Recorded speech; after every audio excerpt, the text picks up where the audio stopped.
Comic Timing is member supported by listeners like you over at patreon.com/comic timing. We thank you very much for any support that you give to the show. For as little as $1 a month, you can join the Patreon over there and keep this show running.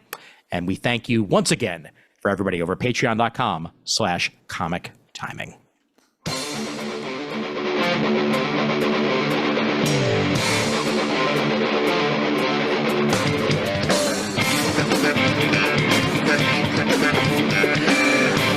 Hey there, folks. My name's Ian Levestein, and welcome to episode 218 of Comic Timing, as everybody does their best Pearl Jam impression to get things started off here. All right, anyway. We are back for another episode, and the last panel discussion we did was about X-Men, so I figured let's change things up a little bit and do another panel discussion about X-Men. And, of course, the co-host, Brent Cassina, joining us. Brent, what's going on with his X-Men 97 shirt? I'm wearing my X-Men 97 shirt. You can pick it up at Target. Just like me. I wish I had it in time for last episode, but I bought it after. It literally was like 2 days after we recorded that last panel episode. Nice. I came really close to wearing my X-Men shirt, which is just like old school Cockrum, but instead I'm rocking PAX East, and that's good enough for me. So, Mr. Raphael Suhu, you are back. I am back. Yes, even though there was protest to try to get you to not be on the episode, somehow you managed to sneak in. So congratulations, Raph. You're on another episode. Like most of the X-Men, it's hard to kill me, and I'll come back anyway. That's very true. That's very true. And of course, the clone from 10 years ago of Brandon Christopher is joining us as well. Brandon, what's going on? Hello, everyone. Don't forget to like and subscribe also, please. And joining us for this episode, it only took us about 11 years to reciprocate, but finally, Corwin Crowl is on an episode of Comic Time. And Corwin, what is going on, man? Good to have you. Thank you. I'd like to also add that I'm popping my video cherry, so this is the first time anybody's seen me. Wow! So, damn! Thank you for the invite. This is an extra honor for me, man. Honestly, like anybody who's watching a YouTube right now, you know what Corwin looks like. So how about extra? Really extra? Well, we are going to be going into a Krakoa Post-Mortem on this episode, which is good because I feel like we're all at different levels of reading here. I was so far behind that I just said screw it and read issue 700 of X-Men, and then also read some of the ancillary titles, the Infinite that recently came out, and the Free Comic Book Day issue to try to catch myself up for what's coming next as much as the end here. So to say the least, I'm going to have a lot of questions because this is some heady shit. It always has been and it always will be. But I think I'll start it off with you, Corwin, as the resident expert on this because I said so. First off, how have you been feeling about X-Men these past couple of years, especially in the wake of the quote-unquote architect Jonathan Hickman leaving, and then leaving it in the hands of other individuals to continue the Krakoa saga, to now have it conclude like this? How did Krakoa work for you overall? Overall, I loved it. I've been reading X-Men since probably 1990 or 1991. So I've been here for the long haul, been through the ups and downs, the downs. So many downs. And then some of the ups again. But I was really happy when Hickman took over, and I will say I was surprised by what he did. A little worried when he left, of course, but Gillen's, I've loved his original run on Uncanny, so I had faith we were in good hands, and Al Ewing was knocking it out the park, not to say anything about Duggan. So I'm pretty happy with how things turned out. Yeah, they did drop the ball on a few things here or there, but I'm very happy with the run. Shockingly, it wasn't that big a stretch for Kieran Gillen to write an X-Men team that had a society on an island. It was kind of just like bringing it back to that in some ways, but also, a lot weirder. There's more trees on this island. Yes. More trees and less what used to be Magneto's asteroid down on Earth in the form of Utopia. So, wow. Little bit different. I forgot that was Astrodam. Yeah, man. every single asteroid eventually becomes an island that the X-Men live on. I feel like that's just the way that things roll with the X franchise in general. Brent, you mentioned that this is sort of, I mean, not necessarily your first run with the X-Men, but it's certainly the one you stuck with the most. And we'll certainly talk about sticking the landing, but it certainly kept you interested for the last couple of years. It did. I loved House of X, Powers of X. I've got the Trade of Inferno. I like this one. I didn't like Swords of X as much, but I liked the idea of like what he did was something that was brand new and was like took the idea of the X-Men even further than anybody else had done before and molded it in a way that I felt like the last couple of years Duggan and Gillen and Ewing could like take it and run with it. And I think they had their issues. It didn't seem like there was a fully formed plan at that point, but definitely kept me involved and interested in reading it, even though some of the things like Beast, that was a little funky, but I think it was like the best idea for the X-Men in a long, long time. Not just the whole Mora of 10 lives, but the whole 5, regenerating them and the island, and then giving them not just an island, but a functioning society. And especially the idea of like, hey, we're going to fund this thing. We actually thought this idea through. If we're going to be a nation state, we got to have income. We got to have imports and exports. And our export is going to be these seeds and these drugs and this pharmaceutical company, and how everything kind of proliferated out through these some miniseries and other titles just kind of like gave you the bigger picture of like, oh no, this has really been thought out by Hickman when he constructed it. And then, the follow through was the follow through. But I like how it made it like a fully functioning idea and expanded it a little bit, other than like, oh, Xavier's school and there's a school, because Aaron did that 15 years ago and that was good. Oh yeah, absolutely. I mean, and hey, that one had Wolverine as headmaster, and I don't think Wolverine's ever read a book, so that says a lot about that. He reads what he wants to read, Bob. Thank you, Raph. He taught Jim. He taught Jim. You're right. Exactly. Yep. Although he thought it was pronounced Gaim, so there's also that.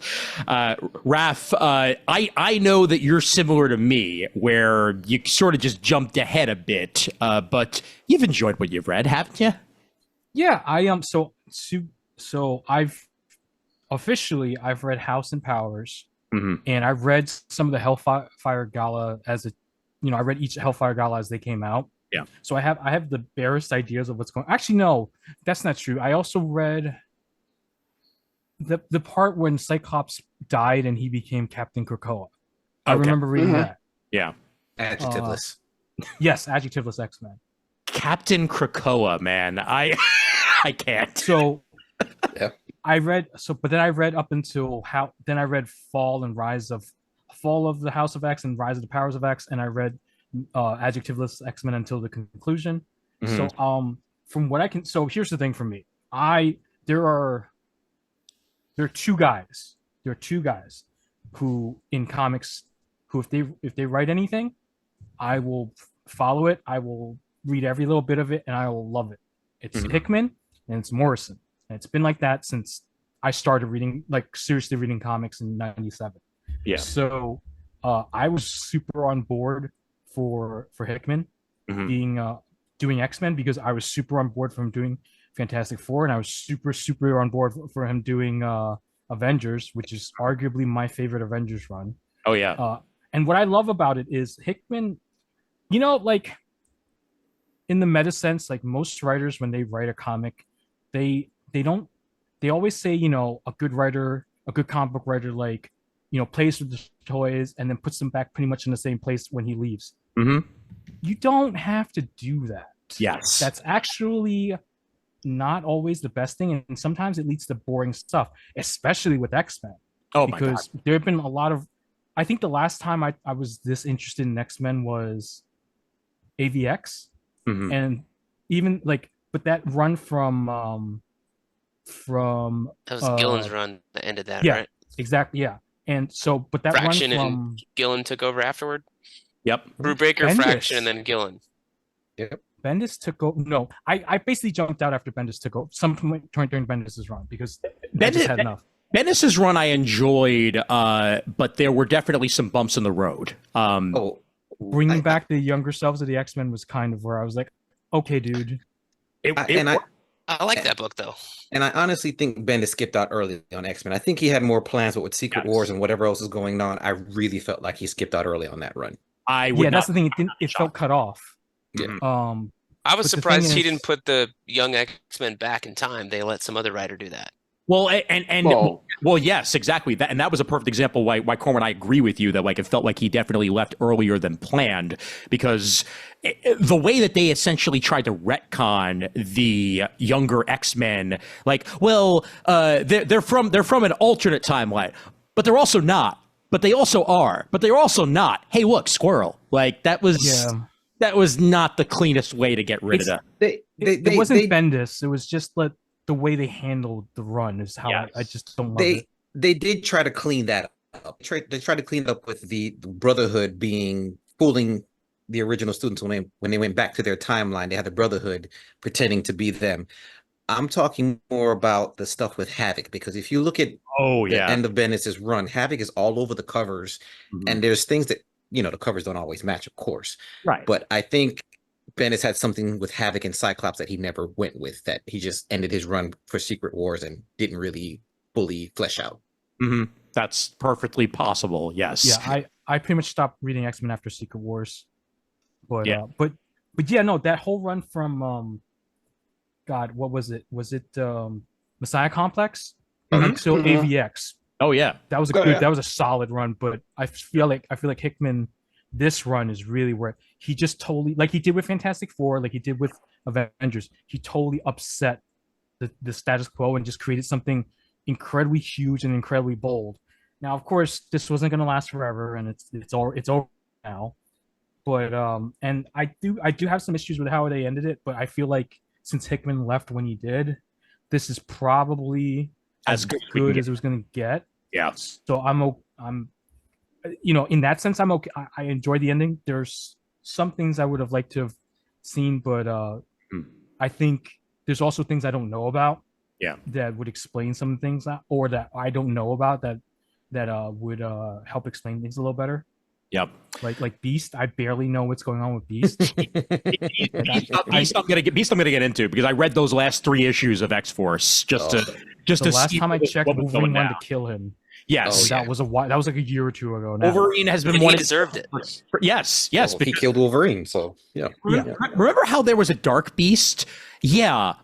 He became Dark Beast he became Darker Beast. Like it's a lot. Yep. Sinister made that joke too. You're not even the darkest beast anymore. I know. To Dark Beast. Yeah. Brandon, let's get your thoughts on the Mightiest era of comics, the Krakoa era, otherwise known as Krakoa Con Carne. Oh God, meaty is not the word. This is to say an era is dense and like full of like chewy goodness is an understatement for this era, I think, because from whatever book you're reading, there is something to take away from it, whether it be Way of X, Destiny of X, any ancillary title out there, even the miniseries or the actual events themselves. Sins of Sinister, I thought was just phenomenal, top to bottom. All the stories that spun out of that were just amazing. There is just, it's been a long time since there's been a good 5 years of just consistently good X-Men stories. I won't say that all of them are great, but they're still just consistently good stories. Some of them start great, some of them kind of end with a fizzle. I love what they did with Betsy Braddock. I love a lot of the Excalibur stuff. What they did with Otherworld also. I like how they expanded magic to not the character, but the actual concept of magic in the X-Men universe also. Expanding characters like Richter also to make him like almost like a druid of some sort. I love that stuff. Well, and even the stuff they did with Doug, like it made perfect sense for them to expand upon his powers as, obviously the interpreter, where he would be quite literally the interpreter for Krakoa, the island itself, with the mutants. And it made sense. And even here in the ending, where the two sides meet, Atlantic and Pacific Krakoa, and for them to get on the same page, are those two islands having sex? Then yes, they are. It just made absolutely perfect sense for Doug to be there for that, and it really just increased him as one of the most important characters that the X-Men have to their arsenal, because there's going to be a lot of languages that you need to understand in the world of Marvel comics in general. And Doug's there for that, even if it's machine language. That it was such a smart move in general, making him. Also, I love that they actually brought up secondary characters, also like ancillary characters, to make them relevant. Like, who would have thought that? What was his name? Not Sink. What was his name before he became Egg? Gold Balls. Gold Balls, yeah. Gold Gold Balls would be relevant. Fuck yeah, baby. Gold Exodus. balls. X has got a whole ass character arc in this. Wasn't Gold Balls foretold though, like during Bendis's run, that he was going to be one of the most important superheroes of his generation or something like that? Like, I have vague recollection of that. Yes, would do that. Yeah, exactly. exactly. Just a complete throwaway. Like, we're gonna make you important, and like whatever, Gold Balls, Paco. Who would have thought that, right? God, like just the idea of like the five, also, and I love how everything is dependent upon like actual mutant society coming together to work. Also, not to mention the Summers love harem, which is we've been waiting for that for retconned. It's been retconned. It's no longer a thing. Oh, bullshit! Why would you share a room with your husband and your hairy lover? Yeah, at all. Please. Well, the open marriage is official, but the throuple is not. So yeah, my husband Tony, my boyfriend's wife Jean, my boyfriend's wife's boyfriend Logan. I like how this era of X-Men has not only cemented that, it's also cemented there's like 3 different Wolverines running around, and that's perfectly fine. There's Laura, there's Logan, and then there's Decan got a new name in this era. I forget what it is though. Fang. Yeah, no, but he has a real name too now. Apparently. Ahiko is his real name. Ahiko. A-H-I-K-O. Yeah.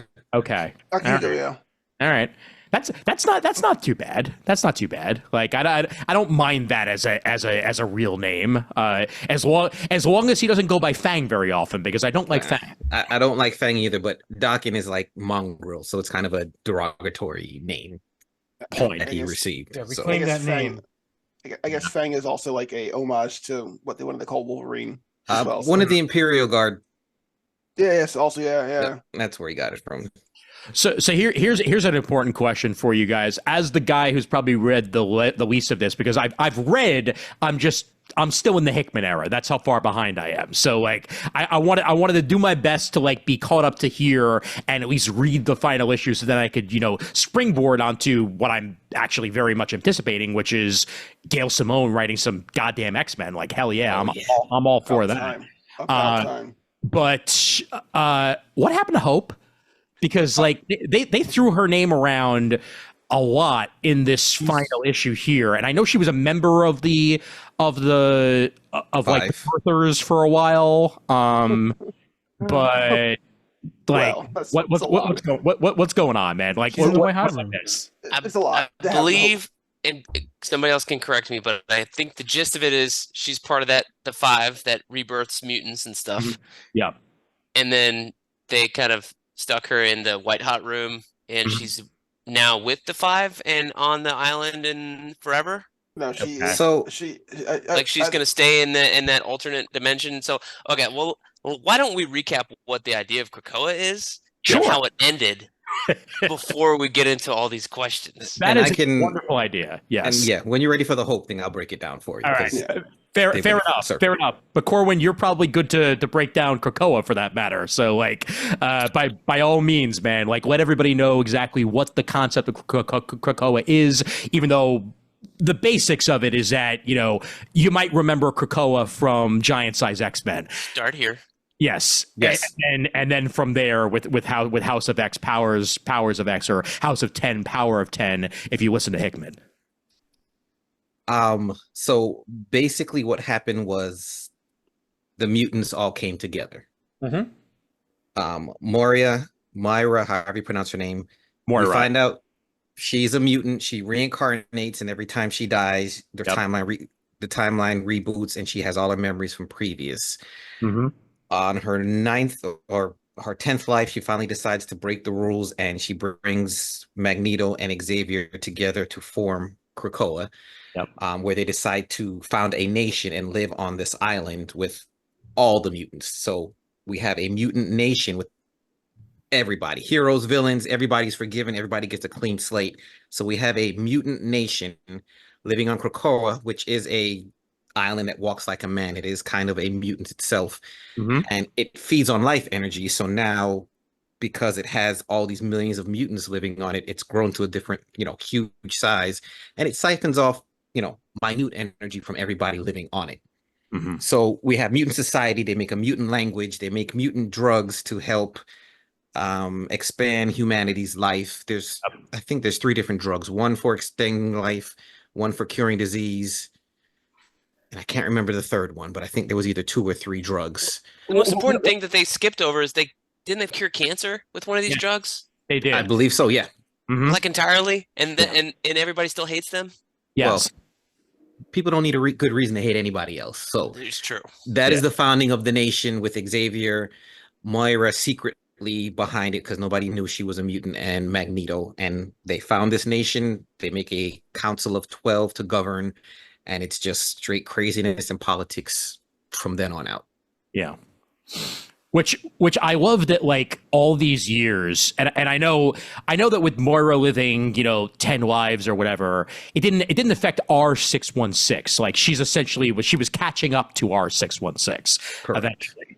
But the fact that Krakoa sat there for as long as it did until somebody decided to go up to it and be like, "Hey man, you good?"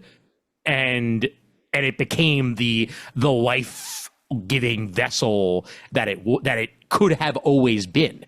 Because you may also remember that there was a baby Krakoa during during the Wolverine and the X-Men.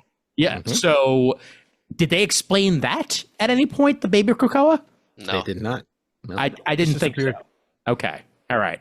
I wasn't sure if maybe like that was like Pacific versus, Atlantic or something like that, but maybe it is and they just didn't bother to tell us. No, they didn't touch on it. So Okay. after that, I'll see if I can take over correctly. But the general gist of it is, it's at the end that powers of 10, they're going against the AIs. And this is something I didn't really pick up on when I first read this. I haven't reread it. I need to. But that they're like setting up that the end of humanity and the end of mutants meets is when they meet AI. So you have Nimrod and all these. What are those things called? Those the thing that Sinister's trying to become. Dominion. Dominion, which I wasn't too familiar with. I don't know if that's an X-Men thing or not, but that kind of sets up the ending of the Krakoa era in Fall of Powers of 10, Rise of the House of X, what it was called. But you have in the middle when Hickman leaves with Inferno, Moira goes nuts, and Destiny and Mystique go nuts and find out Moira is alive. And Moira had some weird thing about not wanting to resurrect Destiny, the lady in the gold mask. Or any precog. Yes. Yeah. So Moira goes nuts. They remove her power. And then for whatever reason, after Hickman leaves, after this miniseries, and they make Moira a cyborg and make her evil. And then she's working with Orcus to bring about the Dominions and AI and everything else. And it kind of spirals a little bit out of control. Sinister gets involved with this character Mother Righteous, So, and then turns out Mr. let me Sinister's one of let, 5 people. let me pause it there. Let me pause it there. Let's give some more context, because Moria's life, by her third life, she realizes that the AI dominance, third or fourth life, she realizes that AI is eventually going to take over everything. Yes. And call the Dominion from outside of time and space to consume everything. So that's what she's kind of fighting against. Nimrod and Omega Sentinels coming online and basically destroying or absorbing humanity and mutants, everything. What made Inferno so fantastic was we learned that Moria's whole mission was to stop Nimrod from coming online. That was kind of the biggest thing. They need to stop Nimrod. They need to stop AI. Yeah. During Inferno, we learned that they actually succeeded. Krakoa was successful. They defeated the AI. However, a trickster Dominion, quote unquote, sent Omega Sentinel's consciousness back in time to alter things. So it's a reverse Days of the Future Past. Oh my! What made Inferno This is so where fantastic. it lost me, though. No, this is where it terminated. So I was all good with the X-Men until we got into this weird Dominion stuff that I was not familiar with, and I was like, I don't know. So you have timeline A, which is normal. Then you have timeline B, which is when Omega comes back in time and changes things, because she started Orcus early, which made Nimrod come online early. Right. Which is when Moria lost her hope and decided that you can't beat them, you're going to join them. Yeah, because the thing It's is, like, like ultimately the goal is, like, if Nimrod ever comes online, that's it. That's in game for us. So they were like, okay, well, we'll just move the goalpost a little bit closer for us and screw you guys out, because they knew it also. Okay. So how far back in time did they actually go? Like, was it like pre X-Men, or was House it of X? House of X? Okay. From the very beginning, we learned that. Okay. Yes, the whole mother mode being built in space and everything Orcus is all because Omega Sentinel sent her consciousness back in time. Okay. All right. See, that's making a little bit of sense there. This was all decided after Hickman was no longer on the book, right? Like this was not anything that he actually. Nope. Inferno was him. Inferno was his swan song when he left. So yes, that was Hickman. All right, fantastic, great, okay, and then everybody else had to clean it up afterwards and be like, okay, let's try to continue to make this sense. Well, here. That's where Gillen came in, and that's where he took the story in his own direction, because he made the Moria engine. So Sinister basically cloned Moria and made his own save points. He was save scumming. I do remember that part. I love that part. Yeah, he's save scumming the whole time. Yeah, pretty much, because he's doing different experiments, trying to think. If it doesn't work, he wipes out the timeline, resets to his own kind of backup, because he's able to save his memories from different timelines. So he goes through this maybe 10 or so times, not even 9 times. 9 times. We're in the 10th. 9 times per Moria. So because they burn out after a while. That's why exactly. Of them.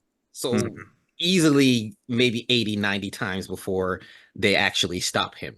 And this takes place in Immortal X-Men, because every issue of Immortal X-Men takes place from the perspective of the Krakoan Quiet Council, and that Sinister trying to assassinate them or kill somebody in the Quiet Council to take over. And that's like, it's like the whole story is about him trying to figure out what's the best course of action to kill the Quiet Council and take over Krakoa. Okay, because Mr. Sinister loves taking over things with clones. That's his goal is to become a Dominion, to become a super sentient Dominion outside of time and space. But it's not even Mr. Sinister. Well, Mr. we don't. Sinister with the diamond is. Hold on. We come to learn that there's suits. So the original Sinister, who after Apocalypse did his thing to him, cloned himself. Nathaniel Essex cloned himself. Into 4 or 5 suits? You get the 4 suits, which goes back to Gillen's Utopia run, actually, from what I remember. All the Sinister clones. That's Diamond. That's Diamond Sinister. So the original Sinister, you can call him. He basically learned Enigma. So he's the Crown. Okay. So we learned that each of his clones go about doing science differently. We have the Sinister we know, Diamond, who's into mutants, mutagenics. Mhm. We have Stasis, who's Clubs, who's into post-human stuff, mainly. I wouldn't even just say technology, but animals and other post-human things. And he'd been running around the X-Men run with a helmet on his face, right? Correct. Yes. For the longest time. Yep. We meet Orbis Stellaris, who's out in space messing with Yep. alien DNA. He's like an old naked man that lives in a ball. Yep. Lives in an Pretty egg. much. He lives almost in an egg. Yep. And then eventually at the very end, we learn of Mother Righteous, who is the clone of Sinister's wife, and she's kind of the hearts, but she's magic based. Okay. So these 4 Sinisters are running, trying to become the first Dominion. Mm-hmm. In order to become a Dominion, it goes back to the machine rules that Hickman did in the original run, where it's like, I don't even know how many minds, 100 billion minds make a Dominion. So it's just this intelligence. So there's different levels to become a Dominion. I mean, they break it down in a chart, of course, Hickman style. So Dominion is the biggest you get, and of course, Dominions can join each other. So the goal of the 4 is to each become Dominions, but we come to find out that Enigma, the original, wants the other 4 to succeed because he eventually absorbs what they get. Okay. So Enigma becomes the super Dominion outside of time and space, which you kind of, I don't think they touch on it in 700. You'd have to read Powers and Fall. Got it. What is it? You know the last 2, Fall and Rise. Fall and Rise. Yeah. Fall and Rise. Which is when they deal with that. So he becomes the main threat that they have to deal with, aside from Orcus and Nimrod, who's also trying to create a Dominion out of all life on Earth as well. So okay. So that breaks everything down. So in 700, and there is a Sinister in 700. But 700 is a denouement. It's not even, that is not the end. The end is in Fall and Rise. Okay. And here's was my problem. Mm-hmm. It wasn't like Sinister. What's his name? Hickman said, there's 2 series, read the 2 series. Marvel's in their X-Men plethora, and they're like, hey, we're going to do 2 series to end the Krakoa era of House of X-Men. You're like, okay, cool. So there's only gonna be 2 X-Men books. You're like, no, we're gonna have 2 series. And oh, by the way, Wolverine's still going, Immortal X-Men's still going, and we're gonna launch X-Men Forever, and we're gonna have a Phoenix one shot, and all these other different one shots. Dead X-Men, Dead X-Men. So it became Onslaught all over again, where it wasn't a chore to figure out what issue fell into what, and then it felt like there was more stuff happening in X-Men Forever than there was Rise and Fall, and it was like, where is this going? And then Immortal X-Men had more important stuff. Meanwhile, regular X-Men's battling Orcus, which is the same storyline technically as Fall of the House of X and whatever. So it just kind of became a jumbled mess of how this era ends, and then it does end in what's his face? Xavier, and Corwin, you got to help me out here. Xavier kind of decides that if you can't beat him, join him. To save his X-Men or something like that. To stall for time, he joins Orcus. That wasn't clear, and so he basically becomes a bad guy. He was stalling for the Phoenix. And I thought Phoenix was going to come back. Kill other people and save the X-Men and hurt the X-Men at the same time. It wasn't really clear to me. So Xavier's on the outs now. Yeah, basically, after he was been on the outs since the Orcus came in one of the the galas and expelled all the X-Men from the island for like the last year. So that's been like the main thrust of the last year. Nobody could have ever figured out that the man in the giant X helmet was somehow going to wind up screwing everything up. Like that. You mean Little Maker over there? Yeah, exactly. Seriously, like Hickman loves his villains in giant helmets. Like that's just You can't see their eyes, Ian. You can't see their eyes. When I grow up, I'm gonna have a giant helmet. Okay. You already do, Raph. You already do. That's true. So at the end of the day, the X-Men defeat Orcus in the present. Nimrod's done. Yeah.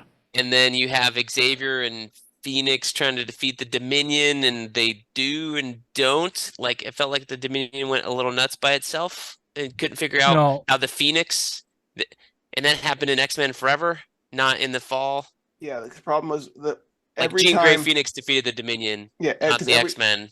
Yeah, and not in one of the main tie-up books. It was in a different series. Wasn't it Forever? Jesus, I have to watch Forever. It was in X-Men Forever. It was all set up there. forever give you some more explanation, but it was so from Inferno, we learned that the Phoenix is a natural enemy to the Dominions because in the future that they lost, they used the Phoenix to kill all the Dominions. Yes. So natural enemy is, of course, the Phoenix, which Enigma wanted to stop the Phoenix from being reborn, which is where we get into Hope, because since Enigma is outside of time and space, he can go anywhere and try to manipulate anything. So this is where we learn Hope's origin, because we all know Hope was the first mutant born after M-Day. Yes. So in Forever, we learn that Enigma goes to the past to try to stop Hope from being born. Oh, Jean fight with the goes, mom. Jean goes to stop it, and then that's where we learn that Hope is actually a piece of the Phoenix. So all this time, what we always thought was the case was the case. Yes. So you have the Holy Trinity. You have the Mother, the Daughter, and my God, Phoenix Spirit. Wow. So that's one way you can look at it right there. So she's X-Men Jesus. So she's the Messiah. Yeah. So Hope had to die to go back to the Phoenix to kickstart the Phoenix. So that's why Hope is gone. I bet Bishop really thinks he has egg on his face now after everything that went down back in those days. You know, like Bishop didn't even remember that he's a bad guy. Okay, that was a long time. I know. Trust me, I know. Okay, I like that series, but he got a haircut. You know, he got a different outfit. I'll never get the image of Cable with the baby Hope out of my head, though. That was one of my favorite eras of Cable, not one of my favorite eras of Bishop. That's beside the character assassination. Yes, 100%. Yeah. Oh my God. So, and also you cannot forget.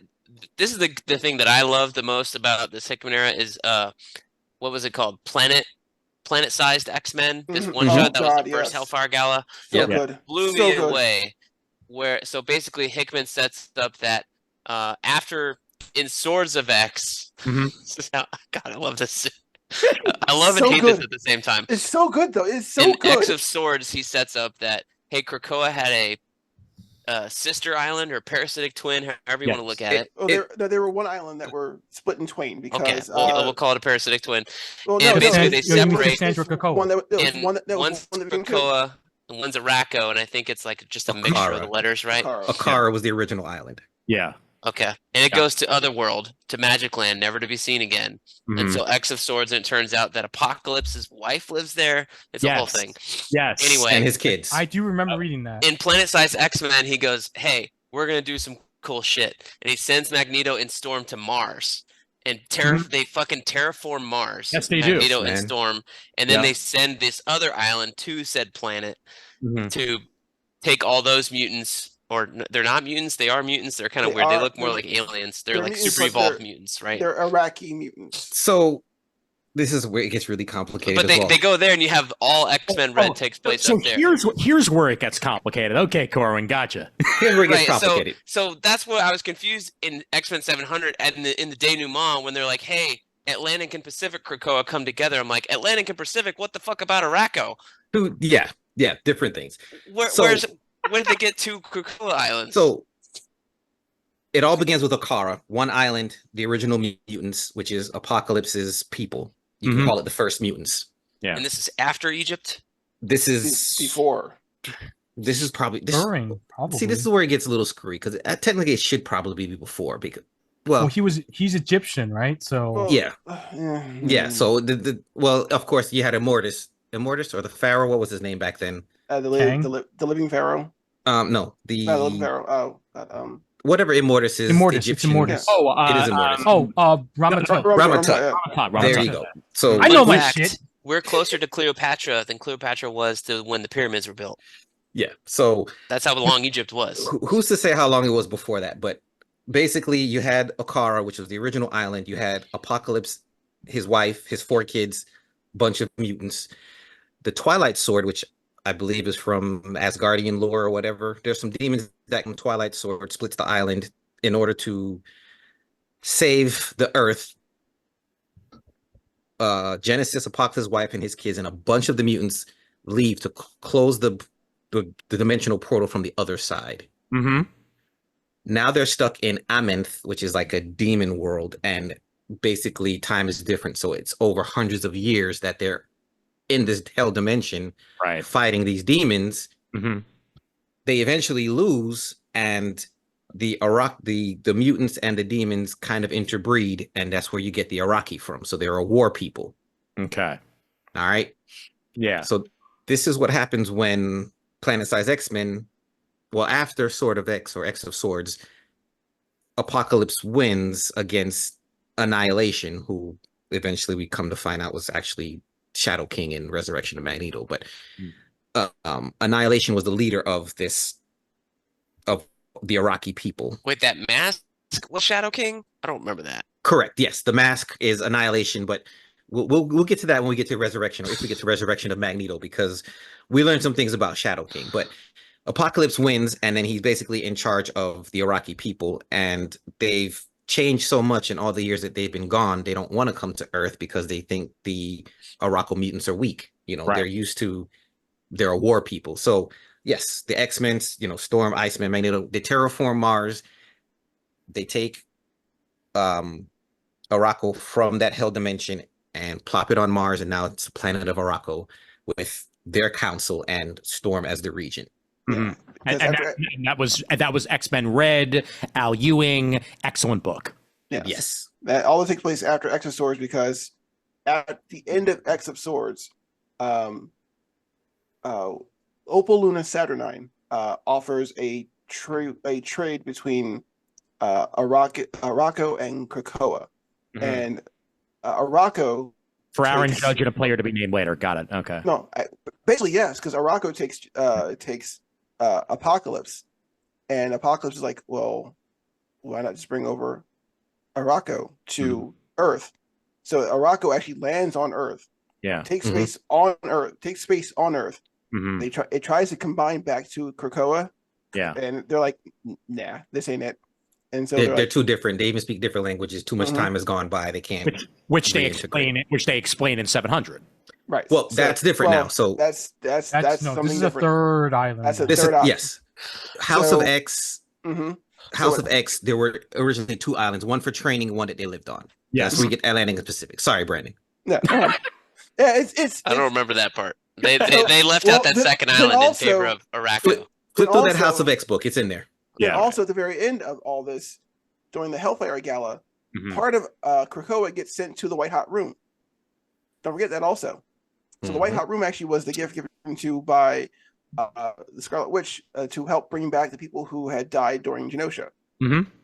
So all that part of Krakoa goes to the White Hot Room. Hold on. Back up a second here. Okay, so do you remember Genosha? Yes, 25 years ago. I very much do.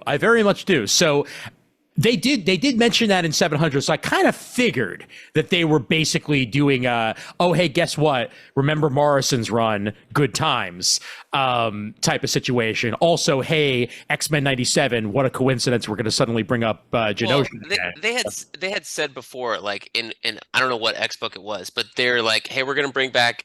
The whole point of that mutant circuit was not to maintain that the X-Men were going to stay living forever. The whole point was to form the circuit and then bring back all these mutants from Genosha, what that humanity had wiped out on purpose. Right. And that was their main job. And then meanwhile, the X-Men get new adventures, and it felt like they were more busy bringing back the X-Men than they were about these mutants that were dead for 20 years. You had Orcus come and screw things up because Orcus was made of agents from S.H.I.E.L.D., AIM, Hammer.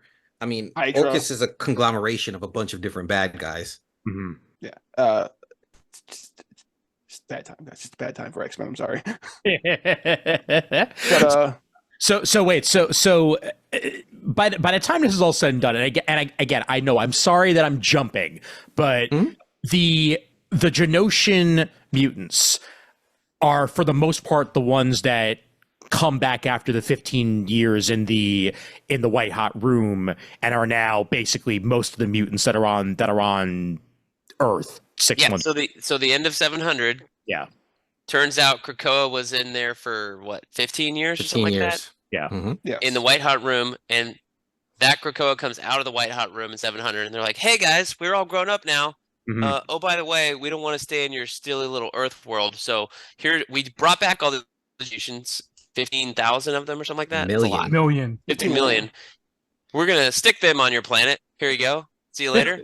No. And then they're like, but the rest of us who did decide to stay are are going to stay here, and we're going to go back to the White Hot Room, and we'll bring back this other Krakoan island, which we all forgot about, and then they go disappear off into the ether, never to be seen again, and all happy. Q Apocalypse was like, am I a joke to you? Yeah, and Apocalypse was all weird about it.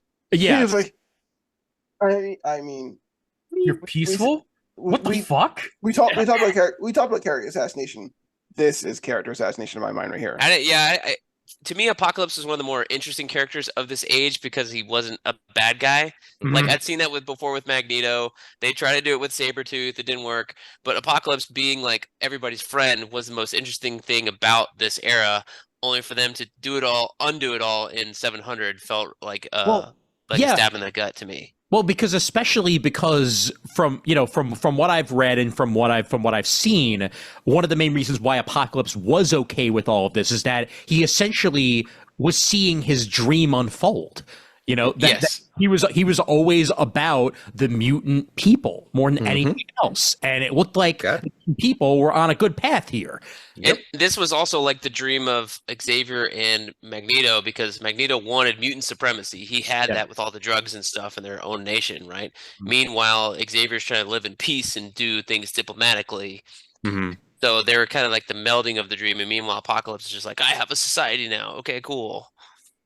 Well, and his main goal was always to go back and bring his family back. The first horsemen were his four children and his wife. So his main goal was to make Earth suitable and fit. So when they come back, or if they have to go get them, they're strong enough to go get his family back.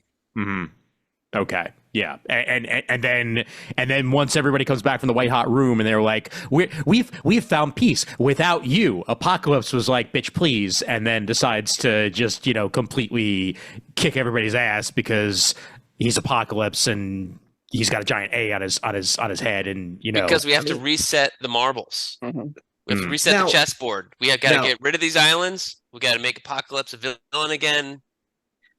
I think Raphael had mentioned that earlier when it comes to resetting the board. I think we need to blame editorial more than we need to blame the writers for that. They're the ones who set things the way they wanted. They could have easily made certain things still work if they wanted to. Mm-hmm. I will say, I think Apocalypse was more pissed, or especially Exodus, that they achieved this utopia and they just literally wanted to leave and separate themselves from the Earth, which. Yeah, I think it's a heel turn. About humanity. Exactly. I think it's a little bit of a heel turn for Apocalypse too, but I think more of that is the fact that they achieved this thing and then they wanted to take off and leave. And I will be honest with you, Apocalypse was an MVP in a good portion of these stories here. Oh God, it's so many. I mean, he literally saves Krakoa from total annihilation. Mm-hmm. And it does also. It does look like, though, after his little pissy fit, that he's at least, understood and goes off, and now he's looking for an heir. So I'm not quite certain if that's going to be a, raw, evil Apocalypse way, or this is just, another story to be told in this new era of X-Men. The new generation, he's leaving it to the new generation. He's going back to Araco, to his warring clan of people, and he's leaving somebody else in charge for the new way on Earth. Apocalypse, the next generation. Yes. Followed by Apocalypse, Deep Space Nine. As long as it's anybody other than Holocaust who, still has the worst name out of anybody in the history. I found the heir to Apocalypse. His name was Misinformation. So it went from Holocaust to Nemesis to genocide. I think they should have stuck with Nemesis. It's genocide now. Well, no, let's just step down. His new name is going to be Absolute Brutal Annihilation of an Entire People. Mm-hmm. That's his new name. Exactly. No, his new name is just going to be No, he's the son, so he has to be B. Nice. Well done. So wait a minute. Did Nimrod? So actually, did Nimrod ever decide to face Apocalypse? Because theoretically, Apocalypse would wipe the floor with him. Nimrod got celestial powers. Nimrod got his ass beat by Cyclops of all people too, which I love so much. Yep. But the Nimrod that we know is different than Nimrod that actually came to the Krakoa version of X-Men. So you have the original, which is Nimrod the Lesser, and then you have the current, which is Nimrod the Greater. And the difference being, I knew that. the Nimrod the Greater is the one that was formed because Omega came back in time and changed things. So that's how they differentiate the two. Got it. But Apocalypse and Nimrod faced off in the Powers of X at the very beginning, so you can see that future timeline. I need to change my shirt because I'm not an X-Men fan. This is too much. I can't keep all this. I thought Batman was confusing. It is interesting. I love it, but it's so much. It is so goddamn much. And let's focus on the fact that all of this story was done in a matter of how many years? 5 years. 5 years. Like it started in what 2020, right before COVID. Yeah, You said it was in Rise #1. 19. Like this, you people talk about Claremont being a wordy bitch. Like at least most of Claremont's stories took place over the course of like 10 years. But then again, there were also only 2 books at the time. So like they had 1 book. New Mutants came along eventually. So and X Factor. Yeah, and X Factor. So like there was Excalibur. So eventually, like the line had broadened itself, but already 12 books to do this in, and now they're like, we got 12 books, we could do 12 books worth of story, woo! And they most definitely did that. My only gripe with all this is that every time they would make a new X-Men team, they would make a new X-Men book. So it would be X-Men Volume 1, and it would be X-Men Volume 2, X-Men Volume 3, 4, and I think they have the Volume 5 total. So one X book, basically one X book a year, because they would refresh the line. Because Marvel can't, not do high numbers anymore unless it's Wolverine. Let's not talk about when they rebooted a single title twice in 1 year. So. You mean which one? Wave X or Spider Gwen? I think she had two #1 volumes in the same year. So we're on volume 6 currently, Brandon. I just checked. Volume 6 started in 2021, and it's still running. Yeah, so basically a volume a year. I think one volume was like 6 issues. One volume was like 12, 18 or 12. It's painful. It's very painful, and like it sucks because like you want to go back and read these. Like, so let me go back and read X-Men #1. Oh, I'm on the wrong volume. This is when This is when Captain Krakoa came in, or this is when they fought the old grandmas, or this is when they fought. This takes place just before Sins of Sinister. Like, it's so much. Or this is when Synch and Laurie were stuck in the chamber for 20 years, got married, 500 city. 500 years. Got stuck years. Yeah, exactly. Synch and Laurie were stuck in the chamber for 500 years, guys. 500 years. Wow. And they had resurrected married. Laura in the meantime. Mm-hmm. So then you had young Laura and old Laura, which is differentiated by a rogue stripe of white on her hair. And Synch and Laurie are co-leaders of the X-Men now, also, by the way. Oh wow! Okay. Yes. And old Laura got a new name. What it was? Talon, which was originally different what her than name. Fang. Actually, Kyle and Yost were originally trying to name her Talon at the very beginning, but I guess it never took. Mm-hmm. Yep, I even remember that being in a discussion like back in the day, like that was a name they were aiming for, but instead, the whole Wolverine stuff happened, and then she was filling Wolverine, and Wolverine was kind of like all you could imagine with X-23. So there were 6 Wolverines running around at one time. There was Wolverine, there was Scout, there was Honey Badger, there was Laurie. There was old Laurie also. So there's a whole lot of Wolverine. That's different than like Wolverine and Wolfsbane and all these other Feral and Sabretooth and all these other characters. I still say Feral and Wolfsbane are the same characters sometimes because it's basically the same thing. Well, what about Spider-Man, Spider-Man, Miles, Spider-Man, Spider-Gwen, Spider-Ham? Miles is Spin, okay? In the little kitty cartoon. He is not Spin. Call him Spin. That's what my son Noah says, and he knows that little kid's cartoon. Spoilers for current Marvel, but apparently Miles Morales is a vampire now. So that's I wasn't reading it. I know. Yeah, but it's totally gonna last. We promise. And there's just like Jubilee. Yes, just as long as Jubilee did. Yeah. I was going to bring that up. The only reason why I even bring up Vampire Miles Morales is because I wanted to bring up Jubilee, because I have a very important question, because this came up in passing, and I really need to find the explanation for this, because I'm going to get to it eventually, but I'm not there yet. What the hell happened to Shogo, and why is he a dragon? Okay, so every time, all right, so when you go to Otherworld, weird things happen. Yeah. So because Otherworld is powered by Opal Luna Saturnine, and the Fae. The Fae tend to prey on children. Mhm. So in order to hide himself from the Fae Yeah. that lived there, apparently he would either reflexively or instinctively turn into a dragon, which is not any of his powers. He's still a normal human baby, Yes. but only in the other world does he turn into an actual dragon. Okay. Having had babies, I That could just say that's probably a little helpful every once in a while to not have to carry the baby around when you're in this magical world. Uh-huh. Hey, you want to turn into a dragon, kid? Knock yourself out. I don't Right have on to your back. feed you, But- I don't have to bathe you. You can as a take care dragon. of me. But as a dragon, though, he does understand like languages, Uh-huh. which is weird because he can't talk as a baby. But He still responded to commands. yeah, he can It's still magic. respond to commands. I think also he is while they're a subservient to Opal Luna Saturnine. Uh-huh. Wait, So she I commands all things Fey and Foul.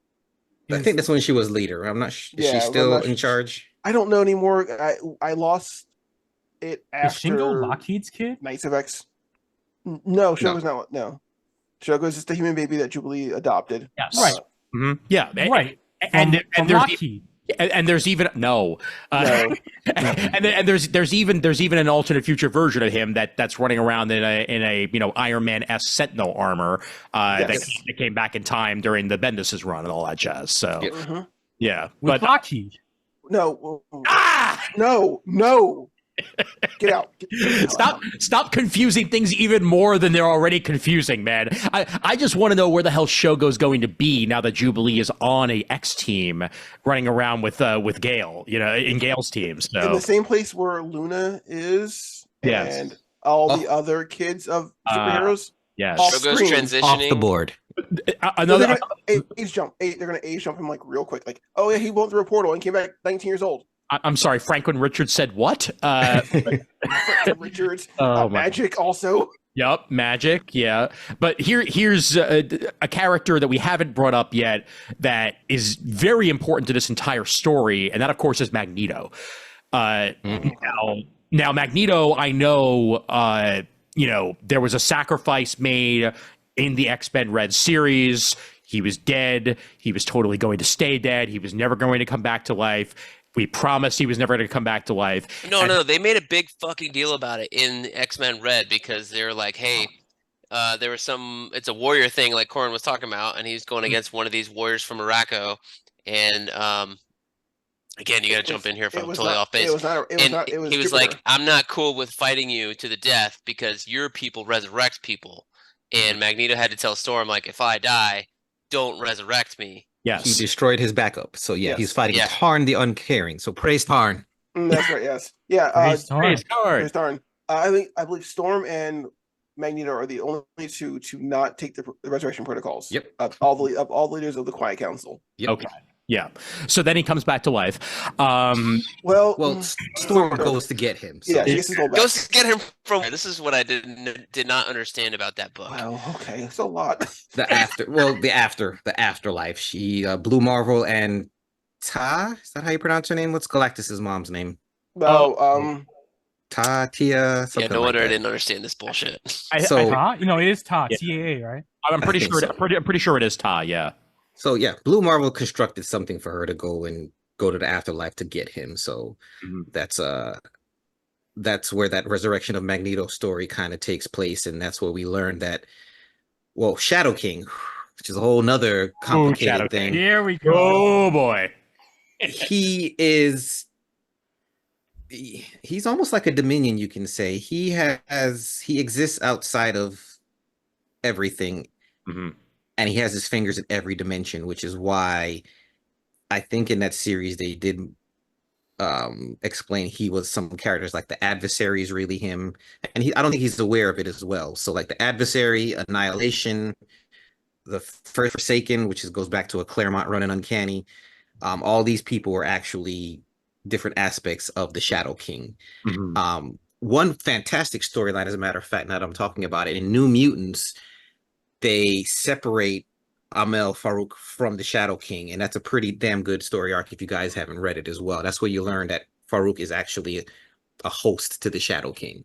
Nice. So, but yeah, in that Resurrection of Magneto series, you kind of learn these things here, and Storm goes to the afterlife to bring Magneto back because when she tells him everything that's gone down, and of course, before Magneto dies, he told her to watch Xavier. He's like, you need to watch Xavier, take care of him, because he knows that his death is going to profoundly affect him, which we saw how that played out.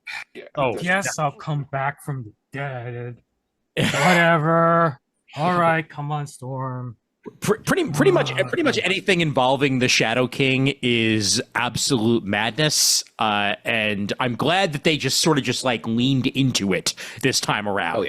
Oh, yeah. The Shadow King exists everywhere. He's also been half of the villains that we couldn't really explain over the years, even though it was very heavily implied, especially the adversary.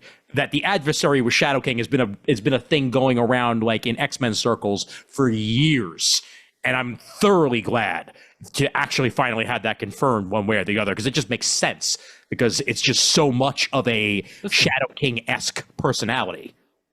He's a 2-energy, 2-power card that reduces your every card in the same location down to their base power. That's what he does. Oh, Marvel snap! Oh, Marvel snap! Oh, style. I'm just glad that this whole era of X-Men has been like a lot of confirmation on like a lot of things that Claremont put into motion years ago. Yeah. Oh, yeah. And now they're like, oh yeah, let's just canonize it. Say it's true. That's canon. That's canon. That's canon. Let's see if I can do this. Yes, there you go. I have the exact same image that I can put on share because I just happened to come across it. So yeah, here we go. Yep. Yeah. So that's Shadow King's deal, is that Shadow King is a lot of things. Okay, yeah, I don't know who half these people are. I recognize the mask, and that was about it. So on the far left is the adversary, right? Mm-hmm. And what is that from? That's from Life Death. Which Forge's nemesis. Mm-hmm. Right. That's the owl. Oh, the one from the cartoon. The one that you experienced in X-Men 97. Yeah. Mm-hmm. The second closest to the left is, I forgot which one that one is. I know Middle Shadow King. The gold mask is Annihilation. Mm-hmm. The first Forsaken is the one on the far right. That goes back to Claremont's run on Uncanny with Storm and around when she got married to Black Panther, I believe. Yes. And then what's the green thing? I think that's just energy. In the far right, it's got Batman horns. Let me see. Or was it the adversary also? I think I know. I don't remember the two on the end. The darkness and the other thing. I don't quite remember what those are. I'd have to look those up. Yeah. The Archangel wings on the one on the far right. That's a badass design right there. Yeah, first Forsaken. Yep. Yeah. So yeah, there's tons of villains, and I appreciate they're using almost every single one of them in one form or another. At least the important ones. Yeah. Now, Beast. Okay, so you want to talk about two really good runs, though. Okay. X-Force and Wolverine. Oh God, man! Did Duncan both completely written by Ben Percy? Ben Percy, yeah. Oh my God, Ben Percy cooked and then these books. He had Joshua Cassara jump between both of them, and he did a great fucking job on both books. He's a great artist. It's one of the best things about how this Krakoa era is I got to learn some new artists. Joshua Cassara is phenomenal. Pepe Larraz, RB Silva. Just phenomenal artists. To be honest, Pepe's been around for a bit. I've been in love with him since actually him and Doug did the Uncanny Avengers, the second volume of that. Okay, but this is I stood up and took notice, I guess, when they started doing this stuff, for sure. Well, and what I appreciate about the X-Force run. From what I've read of it, I read the first couple of issues, and then I just jumped to the last 4 or whatever that conclude everything. The last issue kind of concludes pretty fast. You could tell they ran out of pages, and that sucks because they really should have just given them an extra like 4 pages so that Beast's final moments don't happen in like one panel on the second to last page, and then that's the end of it. But it is what it is. They did spend a whole lot of issues having Beast build like a fucking submarine version body of himself and hiding out in the ocean instead, though. Like, to be fair, that's kind of the writer's fault. Oh, no, that's perfectly fine. But we now talk about a reset that I am perfectly okay with. We now have Best Beast back. You just mad they got rid of Cat Beast. Well, and no. even weirder, Bendis Beast. Went back to regular Beast. Bendis Beast essentially was an extension of the Beast that we were dealing with here. I mean, yeah, the design was different, but like the weirdness and evilness of Beast can stem all the way back to him bringing back the original 5 in Bendis' run. Back to the 70s, because Beast was never a really nice person ever. Oh yes, that's my Stars and Garters though. Okay, he's only like that with Wonder Man. Okay, like let's be honest, Beast, not a great person, not even close. Avengers Beast in general was an awesome Beast, yes. and this is as close to that as we're probably going to get in the future. I'd also even say early X Factor Beast was pretty good. Yeah. You know, like it felt like there was a maturity there, but also a mutant rights angle, which, you know, that's the Beast that I like to see, not the Beast that decides that the only way to get further is to destroy every single human being or jettison the mutant race into a black hole and then make them come back. Or, you know, use plants. This was badass Beast, though. I like the whole idea of he's like, hey, we're in charge of the X-Force, the Black Ops team, and they're for sure doing CIA type shit on behalf of Krakoa, killing people and things like that. And then Beast is like, hey, my best weapon is Weapon X, so why not make 10 of them? And he got 10 brainless clones of Wolverine running around, and they're doing crazy things. Just the whole progression of Beast from X-Force number 1 to 50, genius and fantastic. You see every bad decision he makes, and he keeps pushing the line further and further and further. And there's a point where he kills Wolverine. You're just like, okay, there's no coming back for him. There's a point where it's just like, like he kills Wolverine and like doesn't he regrow him in one of his weird islands while he clones him and stuff like that? And he keeps the original skull. Yeah, he keeps the skull too. I mean, he dude, when he was eating the lobster. Oh, Jose God, yeah. Jose Van Rip, I forgot the name of the artist. Juan Jose, who's phenomenal. Read Crossed. Remember he did Cross with Ellis back in the day? Yeah. When, like Bleeding Cool first started with on Avatar Press and all that shit. That's disgusting. And he was a perfect artist for that stuff. That's such a disturbing scene though also. Oh my God. I have found the lobster, and I am savagely eating a lobster. Like, oh God. Oh my God. It's so disturbing. My methods are unconventional. I am helping Krakoa. But that is not even the worst of it. It gets worse. So here's the thing, like this is so smart because it plays on a lot of tropes, especially tropes of like bad guys in movies. If you're a bad guy in a movie, you're always eating, or you're eating like the most elaborate things, or you're eating apples, right? Or you're eating things like that. Or you're eating tiny tomatoes. To use the juxtaposition of Beast being this very erudite person, but this savage, sloppy eater. Yeah. And just, it is such a perfect thing. It's such a perfect scene. It really is. And it shows you like how depraved Beast really is, and how much of a hypocrite he is also, and how much of just a fake person he is also. I was gonna say this kind of reminds me, especially because it's mostly happening in an X-Force run, kind of reminds me of Warren's turn in Remender's X-Force. Yeah. Like going from benevolent to slowly but surely being, oh shit, he's been the baddie the entire time. Yeah, right. Like a little different when you get the whole Death Seed stuff involved, but yeah. The thing is, like, it's going back to like that first Hellfire Gala when you see Beast have the realization of like, did I screw up by letting these people who are infected by these plant people basically wiping them out like I euthanized all of them, number one, and then I put some of these plant seeds in world leaders so we can get our way. Yeah. And then for him to be found out by Sage at the gala, for him to kill her at the gala also, for her, because he knows if he kills her and resurrects her, she loses her memory of what happens. Yeah. That is like some insidious bullshit right there. That is just so messed up. And you see this further de-evolution of Beast, of like his morals, and just like, it's funny because, you know, there's that scene in Schism when he takes moral high ground with Scott when Nightcrawler dies and says, "You own this. This is your fault," right? And then he does the most heinous thing by bringing back the original X-Men, right? He brings back the 05 X-Men to the present day, and they're like, "Beast, you're a fucking hypocrite. Why are you doing this?" And no one called him out for it. And now you can see that no one called him out for it. This is what happens when you let the genius kids run amok. Yes. 100%. He becomes Elon Musk at the end of this run. Well, you know what, and that there is some irony in that Xavier gave him carte blanche with X-Force, like he had nobody to check him. So yeah. Well, Like and Xavier, not sunshine and roses either. I'll tell you, man, because like long before the I'm gonna join up with the Dominion and do some crappy shit to humanity.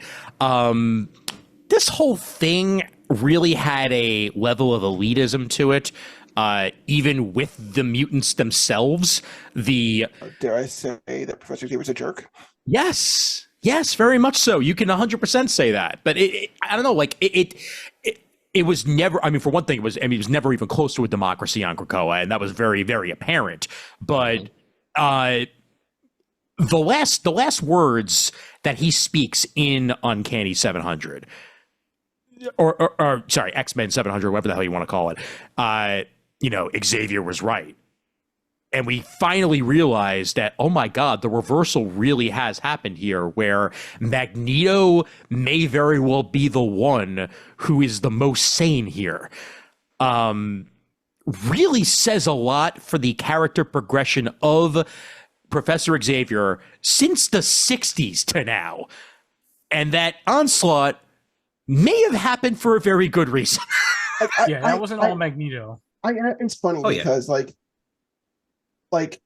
there's this idea of how many times can you turn the other cheek before it becomes too much, right?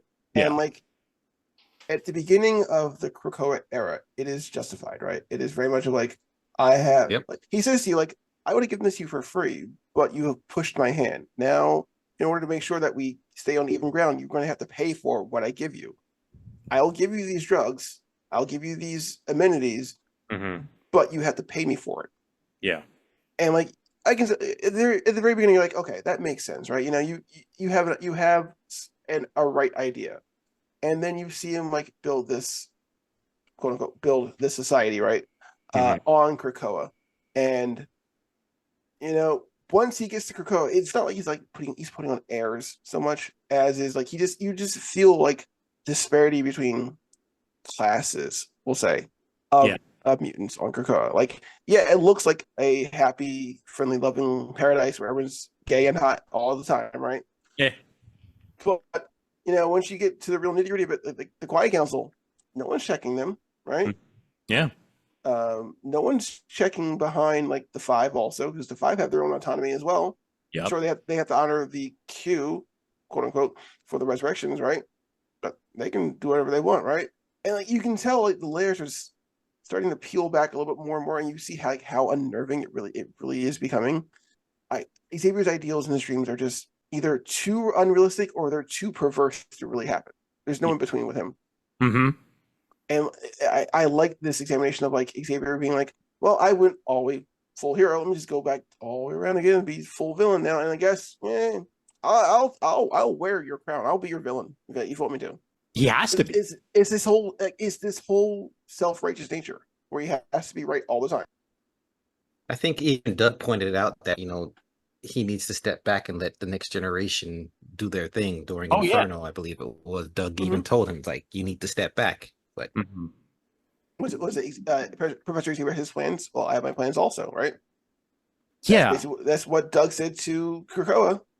And look what happened. By doing that, he basically stops one of the worst things that happened to Krakoa by having these failsafes, because he doesn't. No one should freaking trust Xavier. Well, and I'll tell you that the resurrection protocols didn't help matters much, because essentially, I mean, we brought it up with Beast, and it's been brought up, with Wolverine and Magneto and all that other jazz, that like essentially it was my computer's acting up. Let me control restart, and go back to the backup and figure out, like, this didn't work out right. Maybe the one from like a week ago will work better. It's Time Machine for Apple, only with the X-Men. And I like oh god. It's just that can only take you so far, because eventually you're like, wait a minute, I did what?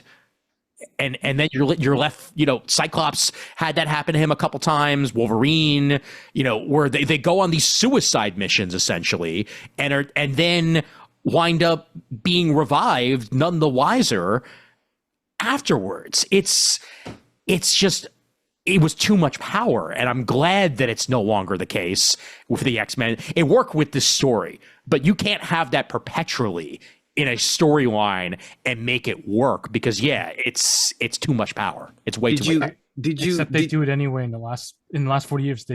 People come back anyway, because death for mutants is a revolving door. Ian, did you get to the point where they were throwing X-Force at Orchis, and like literally Orchis had maybe like 10 Wolverine skeletons by the time they were done? Yes. Let me also point out. Yeah, how do you kill a Wolverine skeleton? Because he came back from a cell one time, I believe, in Guggenheim's run. Oh God, yeah, that ain't the case anymore. They figured that out. That was even in Guggenheim's run. It's like Wolverine can't be a freaking god. Like he can't come back from a drop of blood every. That was an annual, and it was a magic crystal that it fell on. So he dies pretty good in this one, though. He does. He does. But also, isn't there only supposed to be so much adamantium in the world? Well, yeah, they kind of use. Yeah, but with the power of the egg, though. Not even egg. Proteus. Proteus is right. Oh yeah. That's true. Right, I keep forgetting they had Proteus too. Because what the? Proteus, wait a minute. So actually, even if you don't include Apocalypse, couldn't like Proteus just rewrite reality and then remove all the artificial intelligence? You're just erasing them from existence. With help of Franklin Richards. Yeah, yes, Mr. Sherman. Everything's yeah. Also, Franklin Richards not a mutant anymore. Kind of sad. That would make the whole Krakoan era 2 issues. If that's they true. did that. I'm just saying, you have all these ridiculously overpowered. It's gonna make a great 2 episodes of X-Men '97 season 4. It is like Omega Plus level mutants, and they just don't do the things that they're capable of doing. Oh hell, which is the problem with Nate Gray was still around also too. Nate was around. Nate Gray came back for Cable technically, but it was Cable without the virus. So it was pretty close to Nate Gray. So basically, you had another reality altering TK god, Jean Grey kid running around. Who knows how to fight Nimrod? Yes, you had him. You had his sister, and you had his other sister also. So yes, and his daughter, and his uncle also. Vulcan came back. Well, yes. I was wondering about that. Vulcan did come back, because that was actually one of my favorite parts of the beginning of X-Men Red. Was the Vulcan stuff in that? Vulcan's being a complete dick the entire time. Yes. God. Oh my God. I am the god of the summers. Are you really Vulcan? You're just, no one really cared about you ever. So you got left behind on Krakoa the first time. He was CR for a bit. Yes. Oh, yes. Yeah, wouldn't you think Krakoa and Vulcan would be like best friends since he lived there forever? You mean since Krakoa ate him? I don't know. Well, he was trapped in space. They were frozen for years, so. But he did eat him. That is true. That did happen. Then they would have developed a psychic rapport, and so they would have. The first few years would have been awkward, but then secretly they're like besties. Also, psychic rapport. Speaking of Krakoa, what happened to the other? Vulcan is the failed Boba Fett. Got eaten by Krakoa. Just didn't turn out as cool. Say that again, Brennan. Where are the other Krakoas at? Where's Krakoa Jr.? That was a thing also. We don't know, There is- Junior. Nope. That's what I'm saying, man. I I'm brought not that up listening. earlier. Like Wolverine and the X-Men's Krakoa is just like somewhere. I'm not listening. I'm not listening. La la la la la. Like that's it. You know. There was Krakoa Junior. There was the Krakoa. There was the Danger Grotto Krakoa also. Mhm. There was. Isn't there another? I think there's a Krakoa that's in outer space from like the 1970s. They turned into Gates with the Mhm. beginning of the Hickman's run. There God. was Krakoa Knights. That was when David Hasselhoff wore shades. Yeah. Yeah, you know, like there was so many different Krakoas out there. Yeah, But I Krakoa actually, SVU. I actually more. Yeah. Krakoa Miami. Yeah.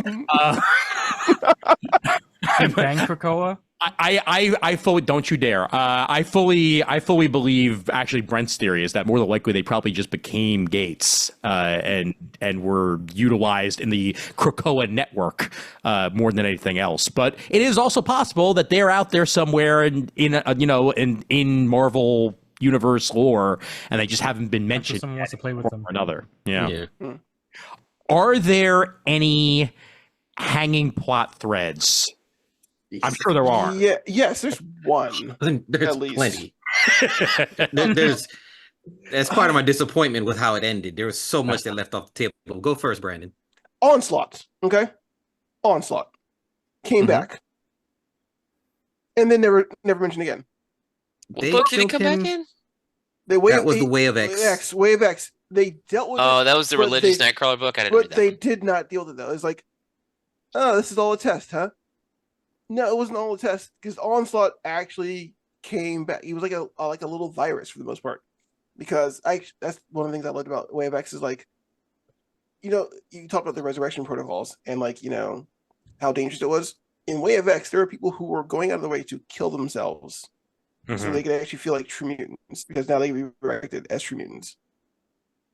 But that was the 'Cause whole they had thing, like, that fight thing going on, right? Oh, the Fight Crucible was Resurrection Crucible was Fight that's Club. awesome. Crucible's that was in X-Men, was it? Okay. Yes, the first time we saw it was in the X-Men X-Men, issue. yeah. But Way of X was different because Way of X was like it was the Legion book. And Nightcrawler, yeah. Yeah, Legion, the Legion and Nightcrawler book, and it was like they brought up Onslaught as like this thing of like he was infesting people who had been resurrected recently Mhm. as like almost like a virus. So they would take away Oh, aspects of him, okay. and then he would come back, but then it kind of just got swept under the rug. They finished it out. I don't remember how they did it, but I'm pretty certain because they had the Onslaught Revelation. I think was the name of it, that one shot. Okay, I remember that. Well, plot point now, the clearly, infection. clearly, the way they got out of it is that Captain America's giant biceps came in and exploded Onslaught, and that was You want to talk about Captain America? yeah. That's what it was, Captain yeah. Krakoa turned out to be the weird, evil Captain America from Mhm. Secret Empire. Yep. That was Oh yeah, that's Yes. right. Yep. that was weird. Yeah. That was And I'm like, really? Uncanny, That was weird. Uncanny Really? Avengers Volume 2, baby. Oh Volume my 3, God. baby. Wait, Captain Unity Krakoa, Squad. so Cyclops died in front of everybody, and then Yes. became Captain Krakoa because they didn't want people to realize that Eric He the was Red. Resurrection. be resurrected. They threw in Eric the Red again with Yes. Cyclops. Yep, basically. So he had Captain Krakoa, and then later on, Captain Krakoa appears after Cyclops gets like outed by not Matt Murdock. What's his name? Ben. What's his name? Ben Yeah. Urich or whatever. Yeah. You got it. And Worst journalist now ever. Captain Krakoa is a bad guy fighting things as of like the last Free Comic Book Day issue for like the last year, and running Yeah. around working for Orcus, and then turns out to be Steve Rogers by Steve-o. way of Secret Empire, by way of Cosmic Cube stuff, which I didn't even like. I read Secret Empire. It never dawned on. I remember there being two, but it never dawned on me that this other guy was some weird creation from the Cosmic Cube. Like all that just went. I thought they fought in the mind space, and the actual. I didn't realize he Rogers- was a real dude and still existed. Oh, yeah. I thought it was like they fought in the mind space over who was the actual real Captain America, and then That's what I Steve thought. won. Yeah, And that's what I then thought too. Yeah, but apparently no. Yes, there was an actual fight and an actual. Mhm. I'm gonna go with the Mcron crystal just because we haven't brought that up yet. So maybe that's how it happened. Like That's X-Men Forever. Oh, okay. All right. Got it. Damn it! I Oh wow, they really covered the Brent- bases, huh? They X-Men Yeah. Forever. That involved the original 5 again, right? Like weren't they brought forward to like try to No, like? that's something else. That's the one shot which leads into Weapon X-Men. Oh, okay. No, You in know the what? Fall of the House of X, X-Men Forever miniseries. I mean, series. Dead X-Men. Sorry, Yeah. it's Dead X-Men. Mhm. There needs to be a They Krakoa said, hey, follow-up. we're gonna do this in 12 issues, and then everybody will have little tie-ins and stuff. And then Kieran Gillen was like, hey, I realize I need extra issues to do this. And I- they're like, hey, let's launch did I 3 say more 12? miniseries. Let's do it. It was I supposed meant to be 37. It was Look- Oh supposed to yeah, just- and then Iron Man needs to tie into this to fight Fei Long from Orcus for no fucking reason. And he's gonna marry Emma, like it was but not supposed really Yeah, that- marry her. I But he's didn't gonna like fall that in one love with either. her. Yeah, I didn't like that one either. There's plenty of unanswered things that I wish we would have got answers to. The main one was they made hints at where the drugs came from. Mhm. The Krakoan drugs were made from some mutant is basically what they were hinting at, but we never got the answer to that. There's plenty of the redacted an- stuff. But the answer's right there. It was Elixir. Maneros. Elixir makes the most sense. Makes the most sense, but there was stuff hinted at, and that it was like a surprise of what they used to make the drugs, but they never revealed it. But But All right. they were like harvesting these flowers for these drugs on So Mars and Yeah. stuff like that. get a better relationship with DC. Do a crossover with Batman. Where are the drugs going? They were red flowers. They weren't blue flowers. Okay. Raph, you've literally had that in the chamber for like 5 A years. long time, man. I'm So very, long. very, very proud of you for holding that in Oh, as long as you. thank you. Thank Thank you. you. That is my Giant life's size. achievement. Giant size X-Men Storm, they never revealed whatever happened with that AI that was born from Storm, or that technology that was born from Storm, even though Hmm. I heard Hickman originally intended for her to have Black Panther's child and grow it up in the world, or he, I don't know what it was, but there's a lot of different things that are hanging that I wish they would have answered. Uh-huh. Especially some of the redacted stuff from Moria's journals, which was probably one of the most intriguing things. Oh, Yeah. whatever happened to Uranus? Oh, Storm broke the device to free him or whatever. Yeah, so he's out there now, right? So no, he's stuck, but they can't summon him. Okay, There's alright. no trigger for him. Oh, okay. I also have questions concerning, this essential epilogue that happened at 700 and Yeah. the comic book day issue that doesn't quite feel like it 100% connects with what happens there, because we see at the end of that issue of 700 that Xavier is already out of the prison. Mhm. Like that took 8 seconds. Well, And he put Yeah, that triggers was a in there. weird. That was a weird turn. He put triggers in their, Like in their mind. let 'em out. 700 ends with Xavier in prison with the Phil Noto art, and then cut to Nightcrawler and his for real 2 moms. Yes. Cut to all these setups for the next series drawn by their artists, and Xavier's on a truck somewhere and going out. Brain dead. Oh, Xavier tries to commit suicide. Yes. We see that in 700. Mhm. Persephone, which is the black lady in the white, she has the power to bring people back from the dead. She's the one who brought Wolverine back. Okay. Oh, see, And I was the, thinking that was the girl from Nation. Was it Nation X? She was running X Corp. Monet? Oh, maybe that wasn't her. No. So Persephone's from the Return of Wolverine miniseries, which is how he came back from the dead after he was gone for 6-7 years. So she does have the power to resurrect people. I don't know if that's what happened with Xavier or not, but I think that's where they're kind of going with that, with him being brought back and still being a prisoner. Got it. It was Okay. pretty genius. His little backdoor was pretty genius, though. You got to admit that. Oh yeah. No, it was. I just I thought that was like hinting that he was already going to be escaping, but then pre-comic book day issue, he's clearly still locked up. So I guess they got hold of him, and I like the idea of this like weird ethereal Xavier going around in everybody's brain, and they're like, "Hey, fuck off, Xavier! Like, go away! Stop talking to me." Oh, He's like, "Why won't you be friends with me? I'm having Trapped in a conversations. mindscape." I speaking of that, I think one of the smartest things that they did though was when old Laurie was killed by was it Kang who killed her? High evolutionary. High evolutionary killed her, Mhm. and she was living through Sync's subconscious for a little bit. Uh-huh.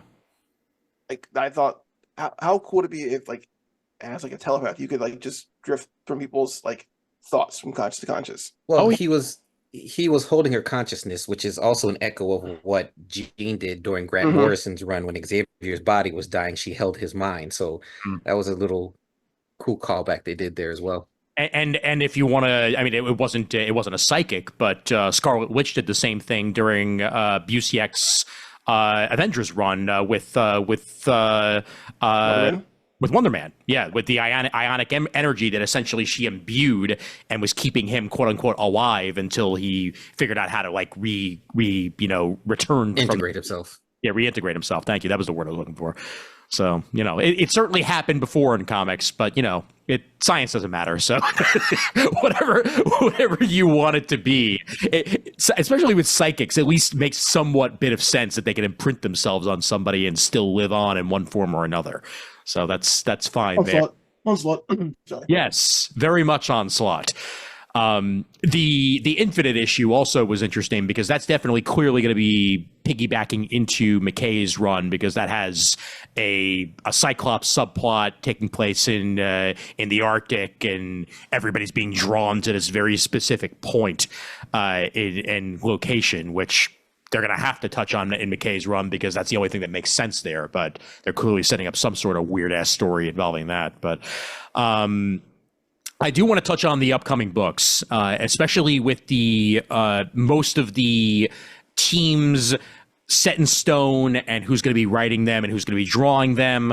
I'm going to go through the full slate here for anybody who's unaware, and we can yay or nay whether or not we're looking forward to them and whether or not we think we're going to read them one way or the other. First off, of course, X-Men. Adjectiveless. They're just X-Men. Jed McKay and Ryan Stegman. I am very much looking forward to that. Been a huge fan of Stegman for years, and happy to see the show. Oh yes, very much so. And 100% looking forward to seeing what's going on here. I like the redesigns of some of the characters. I'm not on board for all of them.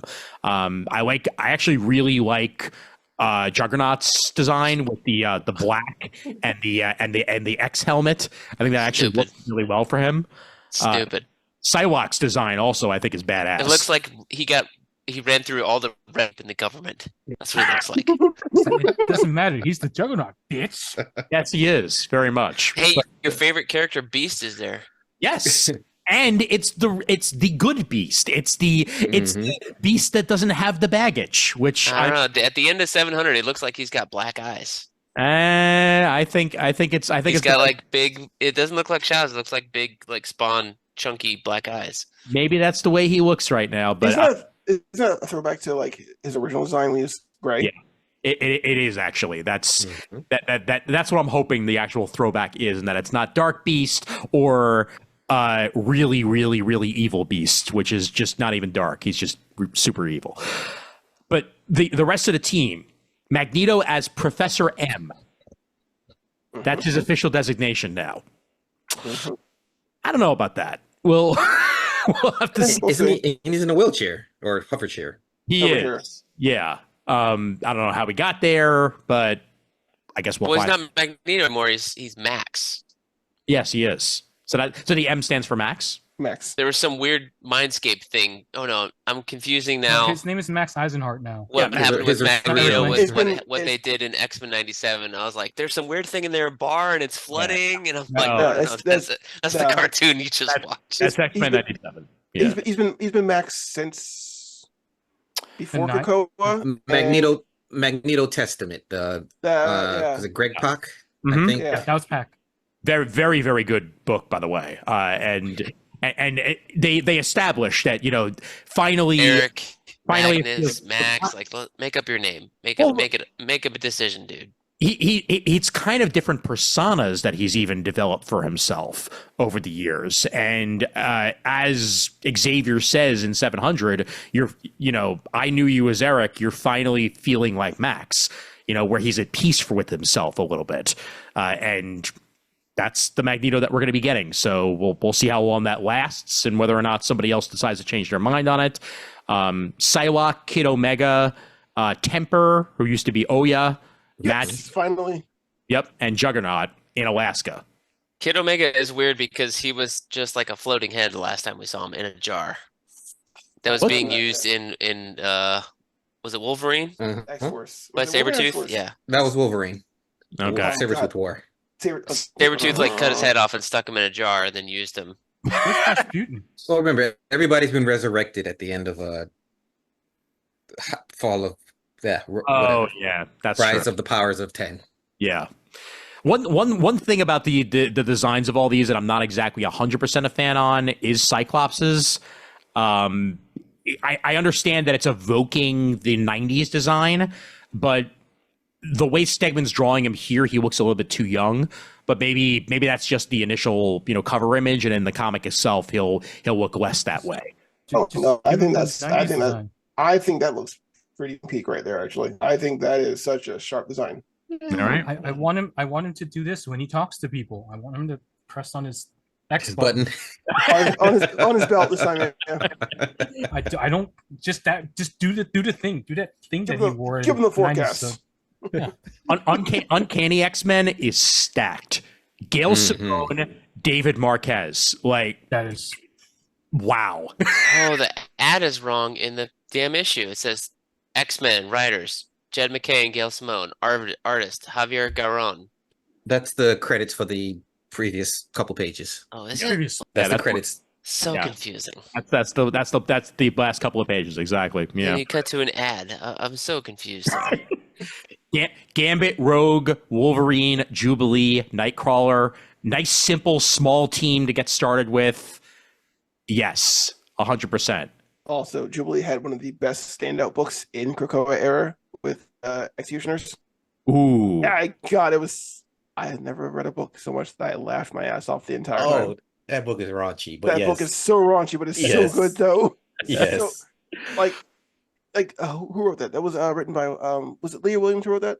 What is it about books called Executioners that managed to be like the stealth best books that came out during that era? Best Linkin Park song they did was with the Executioners. Yeah, there you go. Down. But like it had one of the best lines of it. The girl who wrote New Mutants. Yeah, I think it's Leah. I think it's Leah. Let's see. Executioners, Marvel. Leah Williams. Yeah. Let's see. I think you are right that it was Leah Williams. Yeah. Yeah. But it had one of the best lines. Alison Blair has the most dump truck of an ass. All right. Onward we go to Exceptional X-Men. Mm-hmm. Don't exactly love the name, but that's. I feel like they're running out of adjectives, and they decided to go with exceptional because they haven't used that one yet. But Eve Ewing, Carmen Carnero. This is going to be a X-Men book based out of Chicago. Interesting base. I don't think the X-Men have ever been based out of Chicago before, so this will help with that. And Kate Pryde and Emma in a book together. I'm immediately interested because I love when they're batting heads, and that's probably going to happen here. Lots of Italian beef sandwiches. This is going to last as long as X-Women did. You never know, man. It might actually manage to last longer, but we got or that short-lived X-Men volume that was like 12 issues. I'm thinking. The whole. I think 12 to team. 24 is a safe bet. Yeah, I'd give it at least 12. You could maybe get 24 out of it, but I think this is essentially going to be the Generation X or New Mutants of this run. So here's my question. Carnero, I know the artists love him. Emma's probably one of my favorite characters as well. Mm-hmm. The writer, Eve, she's the one that did Ironheart. What did she write? I'm not familiar with that writer. I think you might be right on that. Let me see. Eve Ewing, Marvel. Looking here, Eve Ewing worked on Black Panther comics for a little while. So the 2023 run of Black Panther, Ironheart. She worked on a Monica Rambeau Photon miniseries. Oh, is it the one that came out 2020? Recently. Miss Marvel, Yes. Champions, Yep. Marvel Team Up. Yeah. So, but a decent amount of although Champions is actually a stealth favorite of mine. Any version of the Champions I've been a fan of since Wade was writing Champions back in the day. So I don't know about that last run, but that's a debate for another time. yeah, fair enough. But yeah, that's mostly what Eve is known for. Okay. As long as I get the new bestie duo of M8, I'm happy. Yeah. Because honestly, watching their relationship grow from like I hate you, but I respect you to actually being like you're my best friend, I was like, I'm down for that. Oh, 100%. Yeah, no question about it. Phoenix, Jean Grey, she's back in Phoenix form, and it's Stephanie Phillips. A space book finally. Oh my God, yes, and Stephanie Space X-Men's so good though. Oh yeah, my God. I just hope we get more characters in the X universe than just Jean involved with it. But I'm sure we will. There's no way. Yep. But the most intriguing one for me is actually NYX. I'm looking forward to that one. Just for the characters. Yeah. Middle. I as much as I love NYX, the idea of it, I don't know. Brandon, I'm sorry. The words Kelly and Lanzig. Yes, I know. God, they're writing two of the best books at DC and Marvel right now. I know. Okay, but what? Hear me out. So name off the team, Ian. So the team is Ms. Marvel. She's a mutant now, Anole, Prodigy, Sophie Cuckoo, just one of the Cuckoos. And that's who we're starting off with. Isn't Laura there? Laura X-23. Laura. Yes, you're right. Laura Kinney Wolverine is the other member. Obviously, that's what makes it NYX is having X-23 involved one way or the other. So when the first series came out, I was excited. I bought the first issue. Yeah. I missed the second issue. I bought the third and fourth issues. Yep. I don't know how I missed the second issue. God. Wow. I'm missing the most important issue of NYX. One. I love it. Hardest one to get. Yeah. Yeah. That second issue is sitting at my mom's somewhere, I think, if I remember correctly. But Francesco Mortarino is the artist on this one as well. And I like a grounded X book. I go back to when Bishop was a detective back in the day. And that was some of my favorite shit at the time. Yeah. Like that was District X. Yeah, District X was awesome. So this could hopefully have some of that vibe going for it. On sale July 24th. We'll see. Once again, you had me at Kelly and Lanzig, so it's hard for me not to be a part of that. X-Force looks like it's going a lot more old school than X-Force was in recent memory. Just looking at the cover here. That's the only one I didn't pre-order. Yeah, this is Jeffrey Thorne and Marcus Toe. I'm a fan of Toe's artwork. Yeah, so that's good stuff. Rachel Summers, yes, okay, you got me.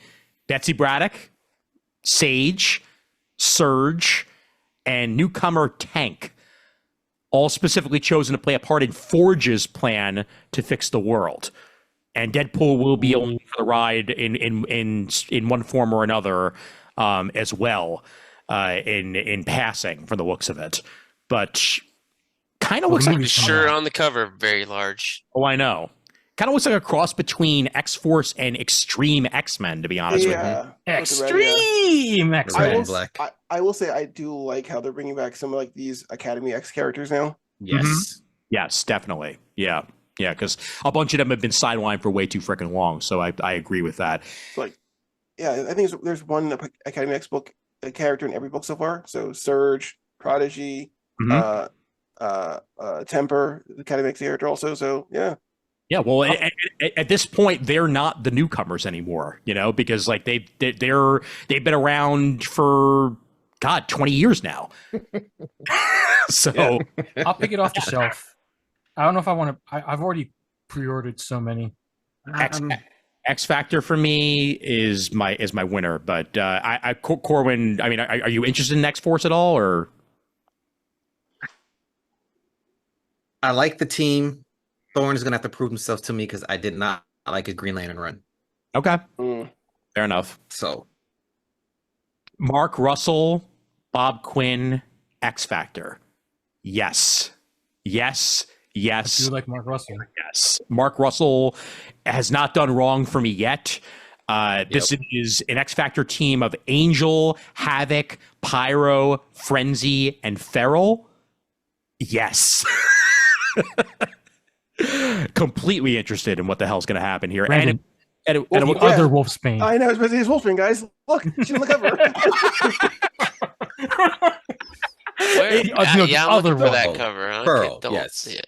Seriously, I'll bring it up. I'll bring it up right now for you, Brent. Here we go. no bullshit. I honestly thought that was Wolfsbane on the cover. Yeah, well, that's because 3/4 of the time they draw her like Wolfsbane. Wolfsbane, I know. Guys, It's a color They difference. seriously do, though. That's the main thing, is a color difference. That's tattooed pyro. There you go. Yes, you're right. Yeah, and honestly, this looks like it's going to be a nice cross between the different versions of X Factor. Who's the lady with the muscles? Frenzy. Frenzy. Frenzy. I mean, looking forward to her. Yeah, I'm not familiar with her. Okay. I think this is like a she social was media based one. Oh, what do they call an X Factor? But most importantly, you know who else is going to be an X Factor? Cecilia fucking Reyes. About time, baby. Bring back the queen. Hell Wait, yes. Is Maggot still around? Did Maggot get resurrected? He did not get resurrected. I don't think. Well, he got resurrected, but I've not seen him though. He might be in the White Hot Room for a while. Oh, he's a Genoshan resurrected. Okay, got it. Okay. No. He's been running around the Krakoan era. They had a little mishap in one of the Unlimited issues where they brought back one of his sleuths, so there was 3, and it was a big problem. So he's been around. Oh, that's right. Yeah. Uh-huh. He's been around. Sluggo, Juggo, and Muggo. Eenie and Meanie. Okay. I know. Eenie, Meanie, and Miney. There you go. And they're not talked about cousin Bob. Yes, exactly. Wolverine by Saladin Ahmed and Martin Cocolo. I'm so mad. This book is gonna be so good. Yes. I'm so mad. I'm so mad. This book is gonna be so good. Oh my Let's god. see. Back to the Canadian wilderness, for that matter. Saladin Ahmed has been so good on Ghost Rider and other things like this. Like his solo series books are just so great. Not to mention, Brandon, he's going with the bromance. Nightcrawler will be involved at start, so Is he writing Miles Morales now, or is that a different person? No, he was writing at one point. He was, yes. Okay, I liked that run. Mm-hmm. Oh yeah, Yes. Yeah. The current run where they brought in all these clones, I'm not a fan of. Oh, you're saying a clone Harden are bad? Oh my god, who thought? Wow. Well, they brought the guy's like a bodybuilder and doesn't speak and is all weird and shift this guy, and he's all. Let me see. Hey, Raph. The next book you get to say. You probably know what the tease is for this one. What do you like to chant? Oh, is this Exceptional X-Men? No. This is a solo book. Someone who we got eliminated at the.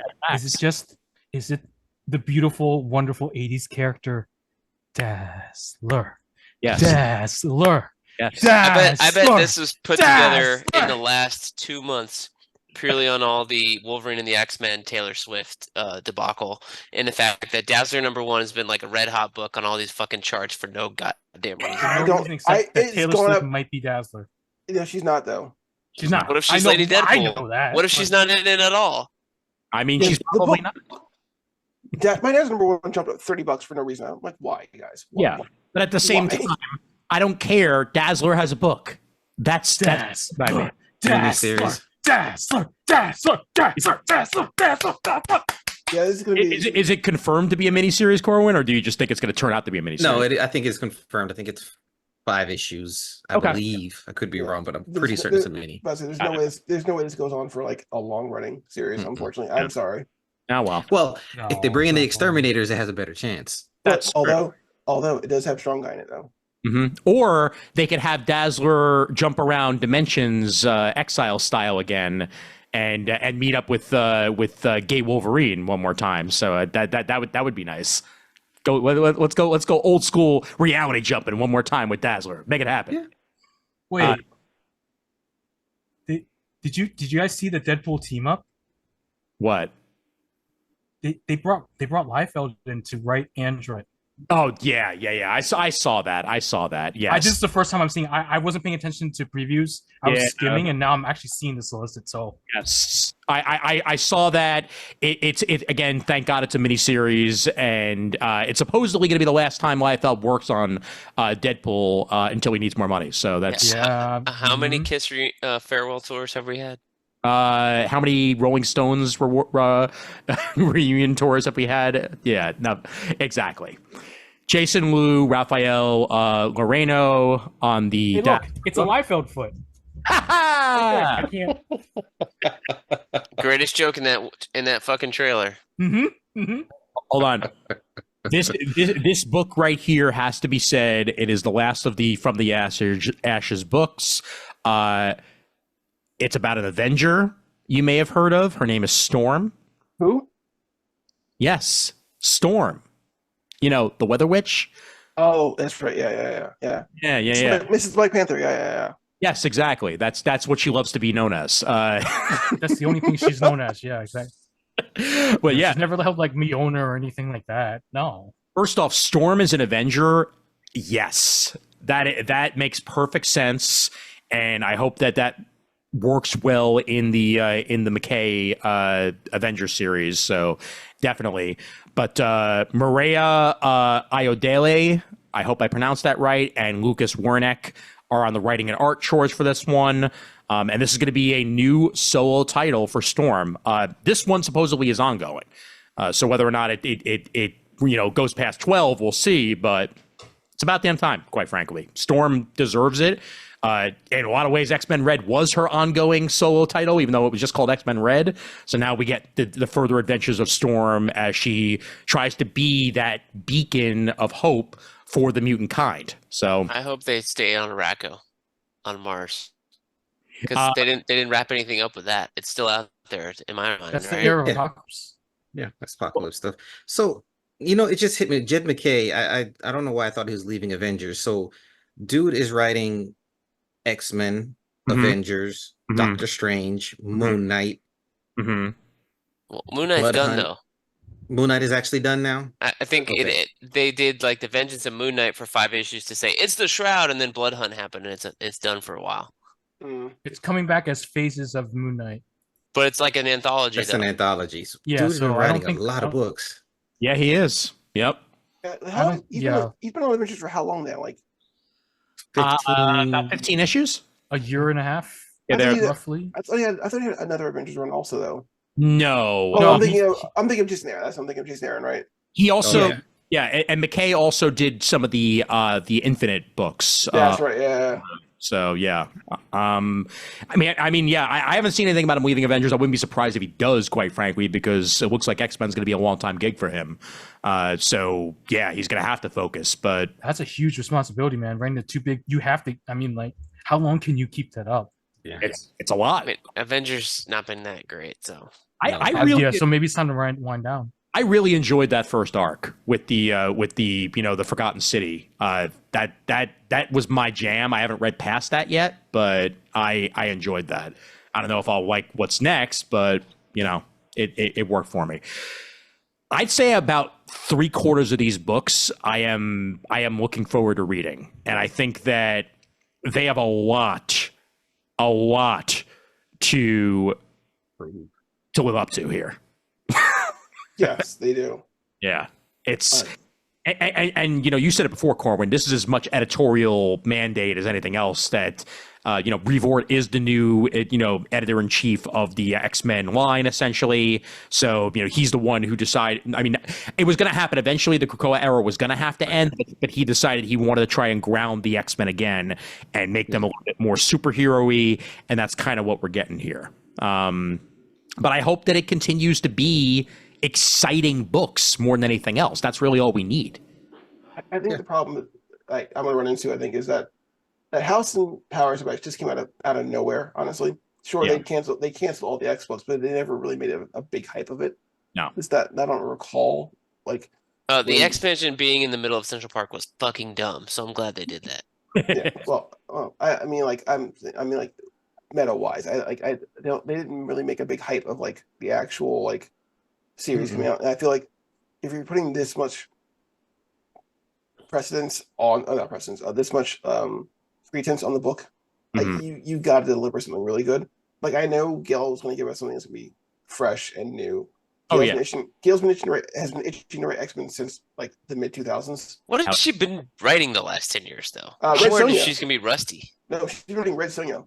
Red Sonja's run's been done for a couple of years though. She also worked on that Jessica Jones mini that was really good with the with the variants. I know she's written a couple of like solo stories for Marvel over the past couple of years, and I think she did do a Cyclops single solo story also, right? Yes, she did, and I'm pretty sure there was also one or two small DC things, but I feel like she has quite literally been resting up for this. You know, she took I think. Personally, she may have needed that break because she was writing a lot of stuff for a long time for DC.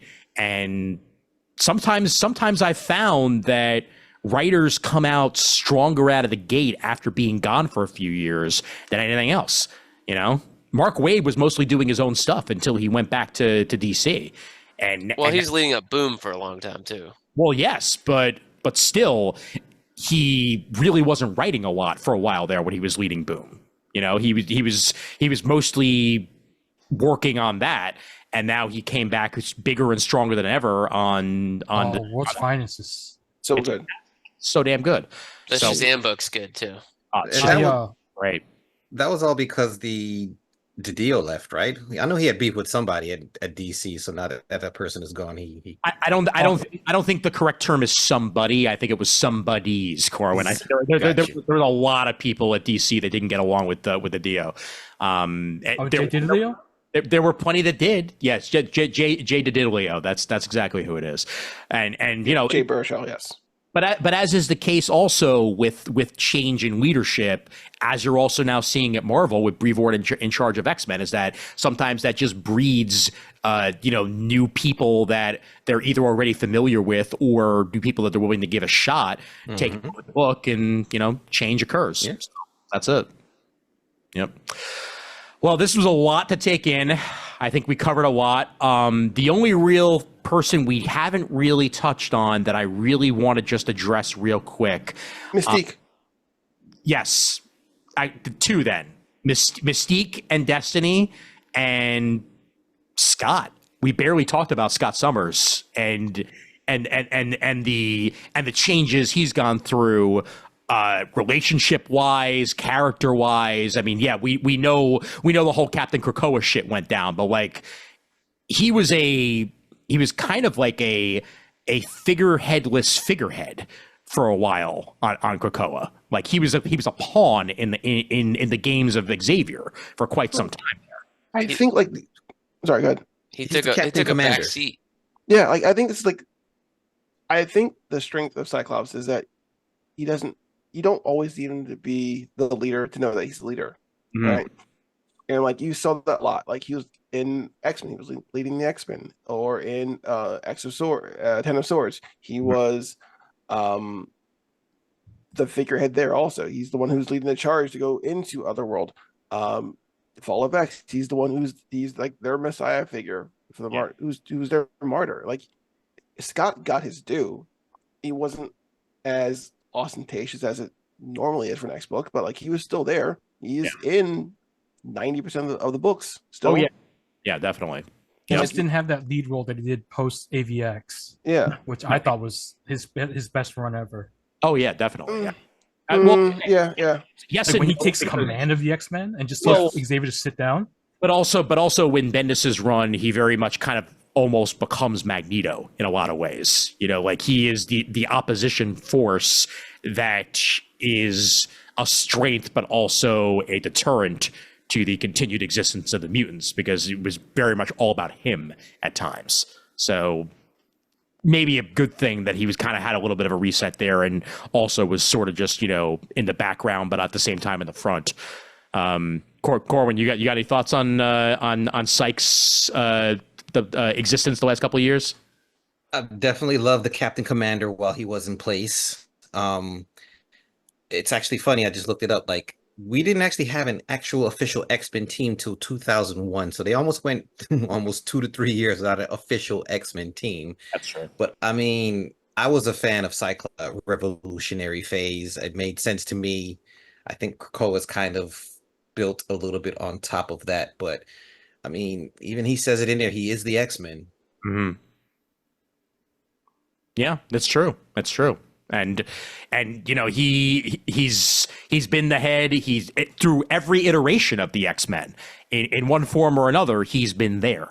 You know, he's the only original 5 member that stuck around into the giant size era. All new, all different. Yep. All new, all different for a damn good reason. And now here he is with that. So let's also talk about Mystique, because yes, you are right, Brandon, that we need to address that in particular, because in 700 we had the Claremont written backup with Nightcrawler, and Nightcrawler's got a very different origin these days. The one that Claremont wanted to write years and years and years ago.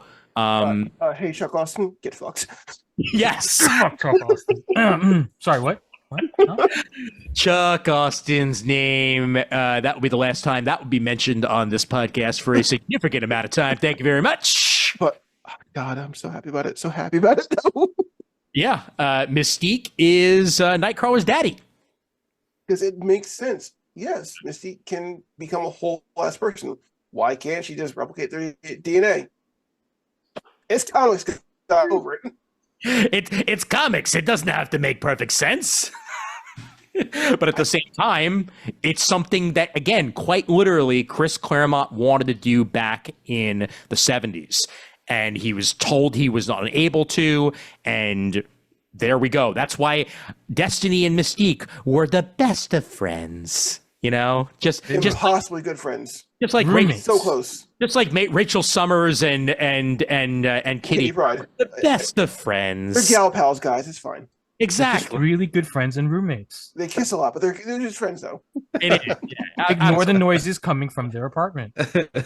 But it also leaves Nightcrawler in a very fascinating conundrum, because, you know, finding out the truth about it and how they literally tried to excise it from their own minds. And, you know, for years, Nightcrawler has not known the truth about his own existence, and now he does. And he has to come to terms with that and get to know both Destiny and Mystique in new and different ways. So it's a really cool take, and I'm down for it, man. It really, really works for me. I love the almost tragic nature of Irene having to be the one to remove any attachment from Kurt from it for her own safety, and also for this plan to make the plan work. And then, like, when she gets that familiar attachment back, the first thing she says is, "I'm sorry and I love you." I'm like, all right, I'm cool for that. Yeah. And most importantly, Nightcrawler has a beard again, so, you know, I'm okay. I'm okay. Yeah. Corwin, you down with it? Yeah. Because I loved it. It was implied. It was implied years ago, and now it's just officially canon. Like that's exactly. You know, that's all. And it's awesome that Claremont got to go to the renewing of the vows for the Marvel Voices X-Men wedding. He's in the crowd scene there. So nice. Awesome. I love it. And a wedding for the X-Men that somehow didn't go wrong. Like that never happens. A comic book wedding that didn't go wrong. That almost never happens. Wait, no Nazis? Oh my God, that's great. Yeah. And it wasn't advertised that one couple was going to get married, only for another couple to get married in the last page instead. Like, wow. Or they didn't call it the wedding at all. Mm-hmm. Yep. Yeah. Sorry, Tom. We was love that you, the but Kitty no. one? It was supposed to be Kitty and Nightcrawler, and by the end of the issue, Rogue and Gambit are married. Oh, that's right. Yeah. Okay. Yep. And then that led to Mr. and Mrs. X, essentially. Which is I read also. that. That's a good book also. Not Mr. and Mrs. X. I read the wedding thing. Yeah. I just unearthed it. That's why I was thinking about it. Nice. All right. Any other final thoughts? Because boy, oh boy, was a lot to unpack, and I guarantee you these 2 hours did not cover half the shit that happened. But nevertheless, an era is over, and we can all breathe a little bit, reread it on the Marvel Unlimited app whenever we want, and then move forward into a new era of X-Men comics, which I am very much looking forward to enjoying. Definitely. I mean, yeah, it's a lot. It's amazing how much they crammed into 5 years of comic books to tell so much story, to get so much growth out of it. I'm here for it. Give me more of it. I wish it would last longer, but here we are. And amazing is one of the few adjectives they didn't use, Brandon. So you're gonna have to use a different one. This is spectacular. No, wait. This is extraordinary. Extraordinary. Yeah. And there you go. They're using extraordinary, so we can go ahead and go with that one. Yeah. They actually used amazing too, but yeah. Oh, right. They did use that before Age of Apocalypse. Yeah, Amazing X-Men. Not even that. After that, with Jason Aaron, I think. Yes, you're right. I want to say one last time here too. It is so nice to be in an era where X-Men is actually in a really good place. Yes. For a while there, it was kind of shaky ground, and with X-Men 97 being as huge as it is, the one big Marvel movie that's going to come out this year being an X-Men movie, essentially Deadpool and Wolverine, and having a brand new slate of X books as well. Man, we took it back from the Avengers. Finally. Yes, we took it back from the Inhumans. You mean? That never happened. That was the dark era there. We don't talk about that. We don't ever. No. The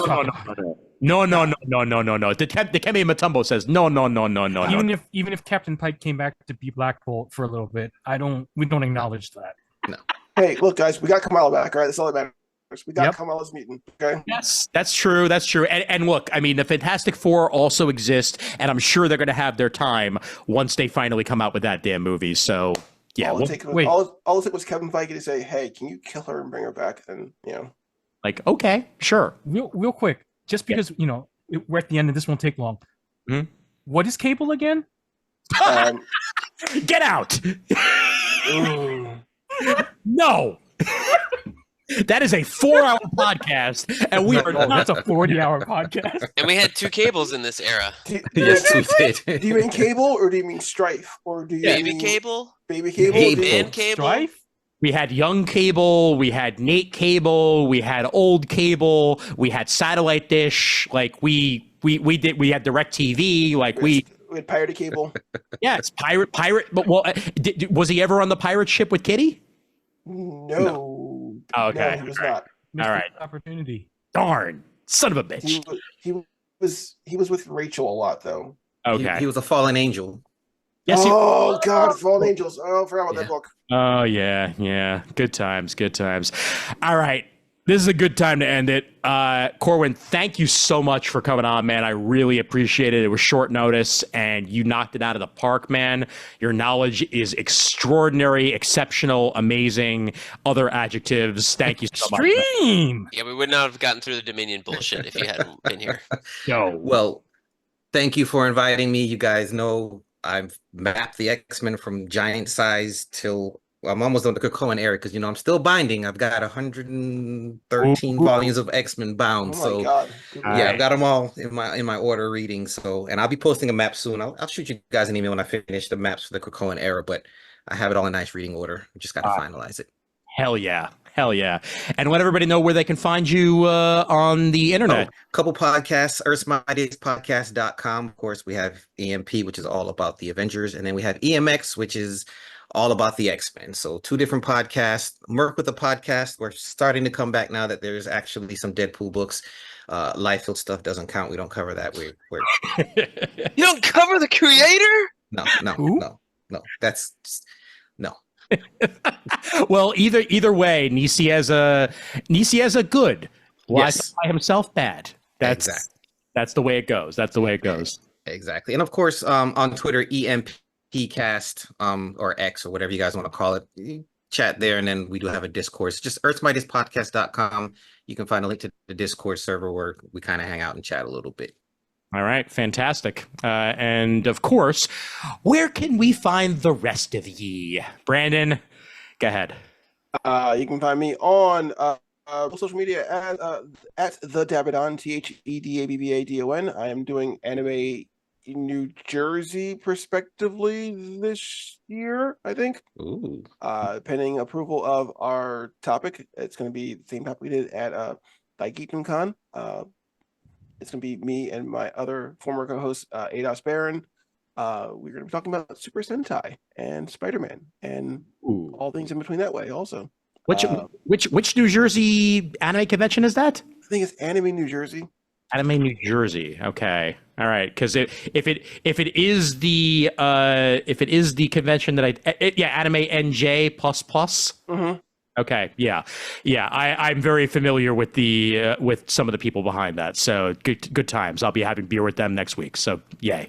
So real quick, Brandon, you watching that Go Loser Ranger show? I am not yet. I'm still behind on a lot of anime. I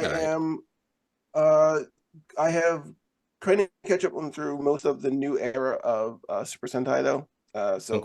Mostly the Kamen Rider I'm up on. I'm up to 01. I'm working my way through that. I'm trying to get through the rest of it.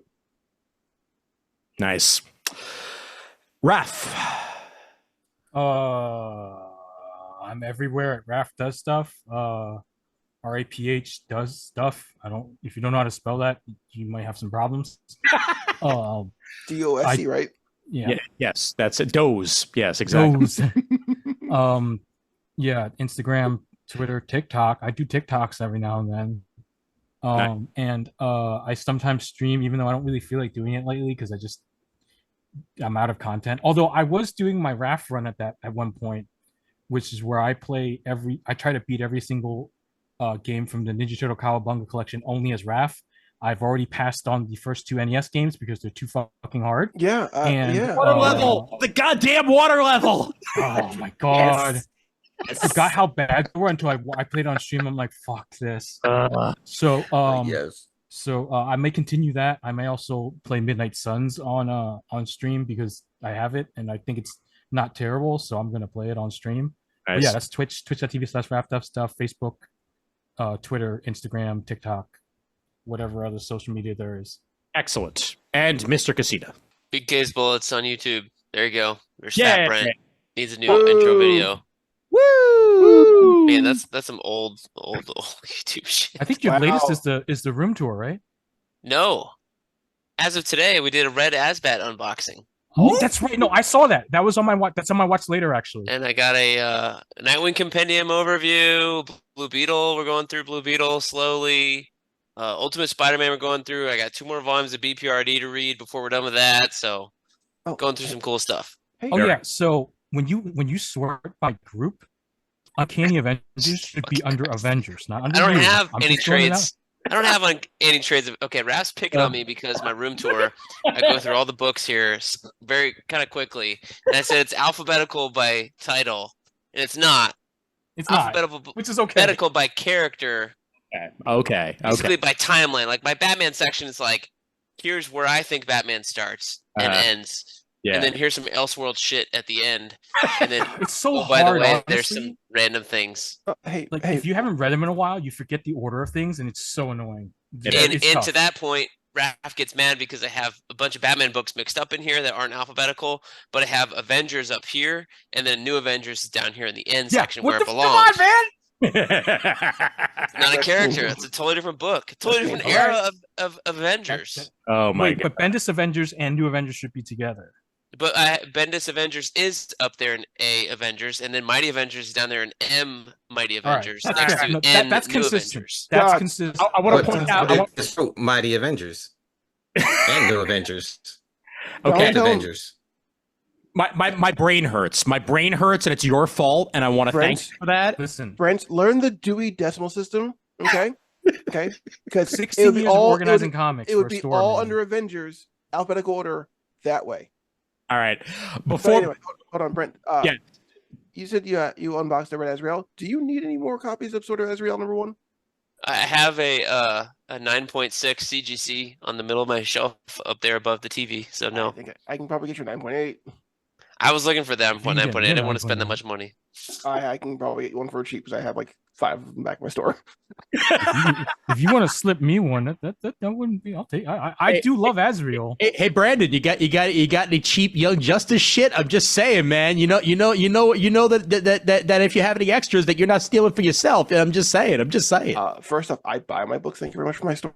Okay. Oh no, I'm sorry. I meant Forest Steel. Forest Steel. Oh. That's what I meant. Yes. There's also, by the way, yeah.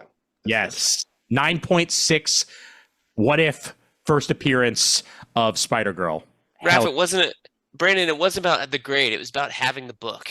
Okay, got it. Both. Like, why else would I get Detective 475, the first appearance of Asbat's blade cape in a Ooh. CGC, other than to fucking have it? Although I didn't find the cover I want. I didn't have Which the one? second cover. I don't have the red one yet, but I did get the blue one. Okay, Nice. this So- is from a few years ago. That's the old one. I got both of those. I got the red and the blue of that one. I So need the red. Before we wrap up, I want to make perfectly clear to everybody out there. We need iTunes reviews. We need Apple reviews, whatever you want to call them. Okay. Our Apple podcast reviews are still from 2010. Okay. Oh, God. Ooh.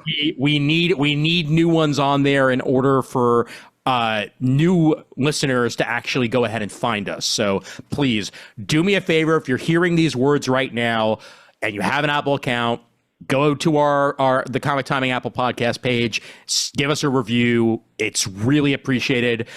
You can star us on Spotify and a bunch of other places as well. But like, And Spotify says we only have 2 stars. yeah, I know. Which 2 means, reviews, one of which is me. well, there you go. Because I rated us 5 stars. Of course, obviously, but also YouTube. Somebody rated us 4 stars, those motherfuckers, because we have a 4.5 rating out of with 2 reviews. Hey, look, 4 stars is better than 5. So quite frankly, I mean, as good as 5. So like, I'll take it. Any reviews that we can get, I'm fine with it. But YouTube.com, we're Comic Timing Podcast on there as well. Subscribe, watch the videos, do whatever you can on there. I bet that 4-star review is Matthew Guy because we haven't shouted him out in years. Hey, There's your Matthew, shout out, Matthew. Shout out Matthew Matthew Guy. Guy. We miss Thank you. you, Matthew Love you, Guy. man. there you But go. also, like if this goes up on our channel also for a video cast, Yes. so just get engagement for us so we I can might get just us have to react to momentum this on again, please. stream. Yes. We have a Facebook page. We also have apparently a fan group. We do that I made years ago and I completely forgot existed. So It still exists. Nice. if you want to be a fan of Comic Timing and talk about stuff on there, by all means, We've that's got an Instagram, and Chris is doing short reviews on Instagram. yes, and I'll have the second one up for that hopefully within the next day or two. So I've been doing the editing on that, and I'm getting the hang of it finally. So hopefully we'll get at least 2 or 3 more out of the reviews in the not too distant future for that. But for that matter, we have a theme song and an actual ending, and that's gonna go right now. Email address for Comic Timing is comictiming@gmail.com. As previously stated, facebook.com/Comic Timing for any of your Comic Timing information, and we'll share some news articles and stuff like that from time to time on there as well. Follow us on there. Comic Timing Podcast on Instagram, Comic Timing Pod on Twitter, Comic Timing Podcast on Blue Sky. And I think that's and we're on Threads too, for that matter. We're also Comic Timing Podcast on Threads, so we'll find us there as well. Comic Timing Podcast on YouTube, so don't forget about that. If you're not already subscribed and watching our videos, go ahead and do it there. And damn right, Corwin, damn frickin' right. I want to thank everybody for joining us on this episode. Really do appreciate it. And Corwin, thank you again for joining us. It was awesome, and come back anytime, brother. And as always, there's always time for comics.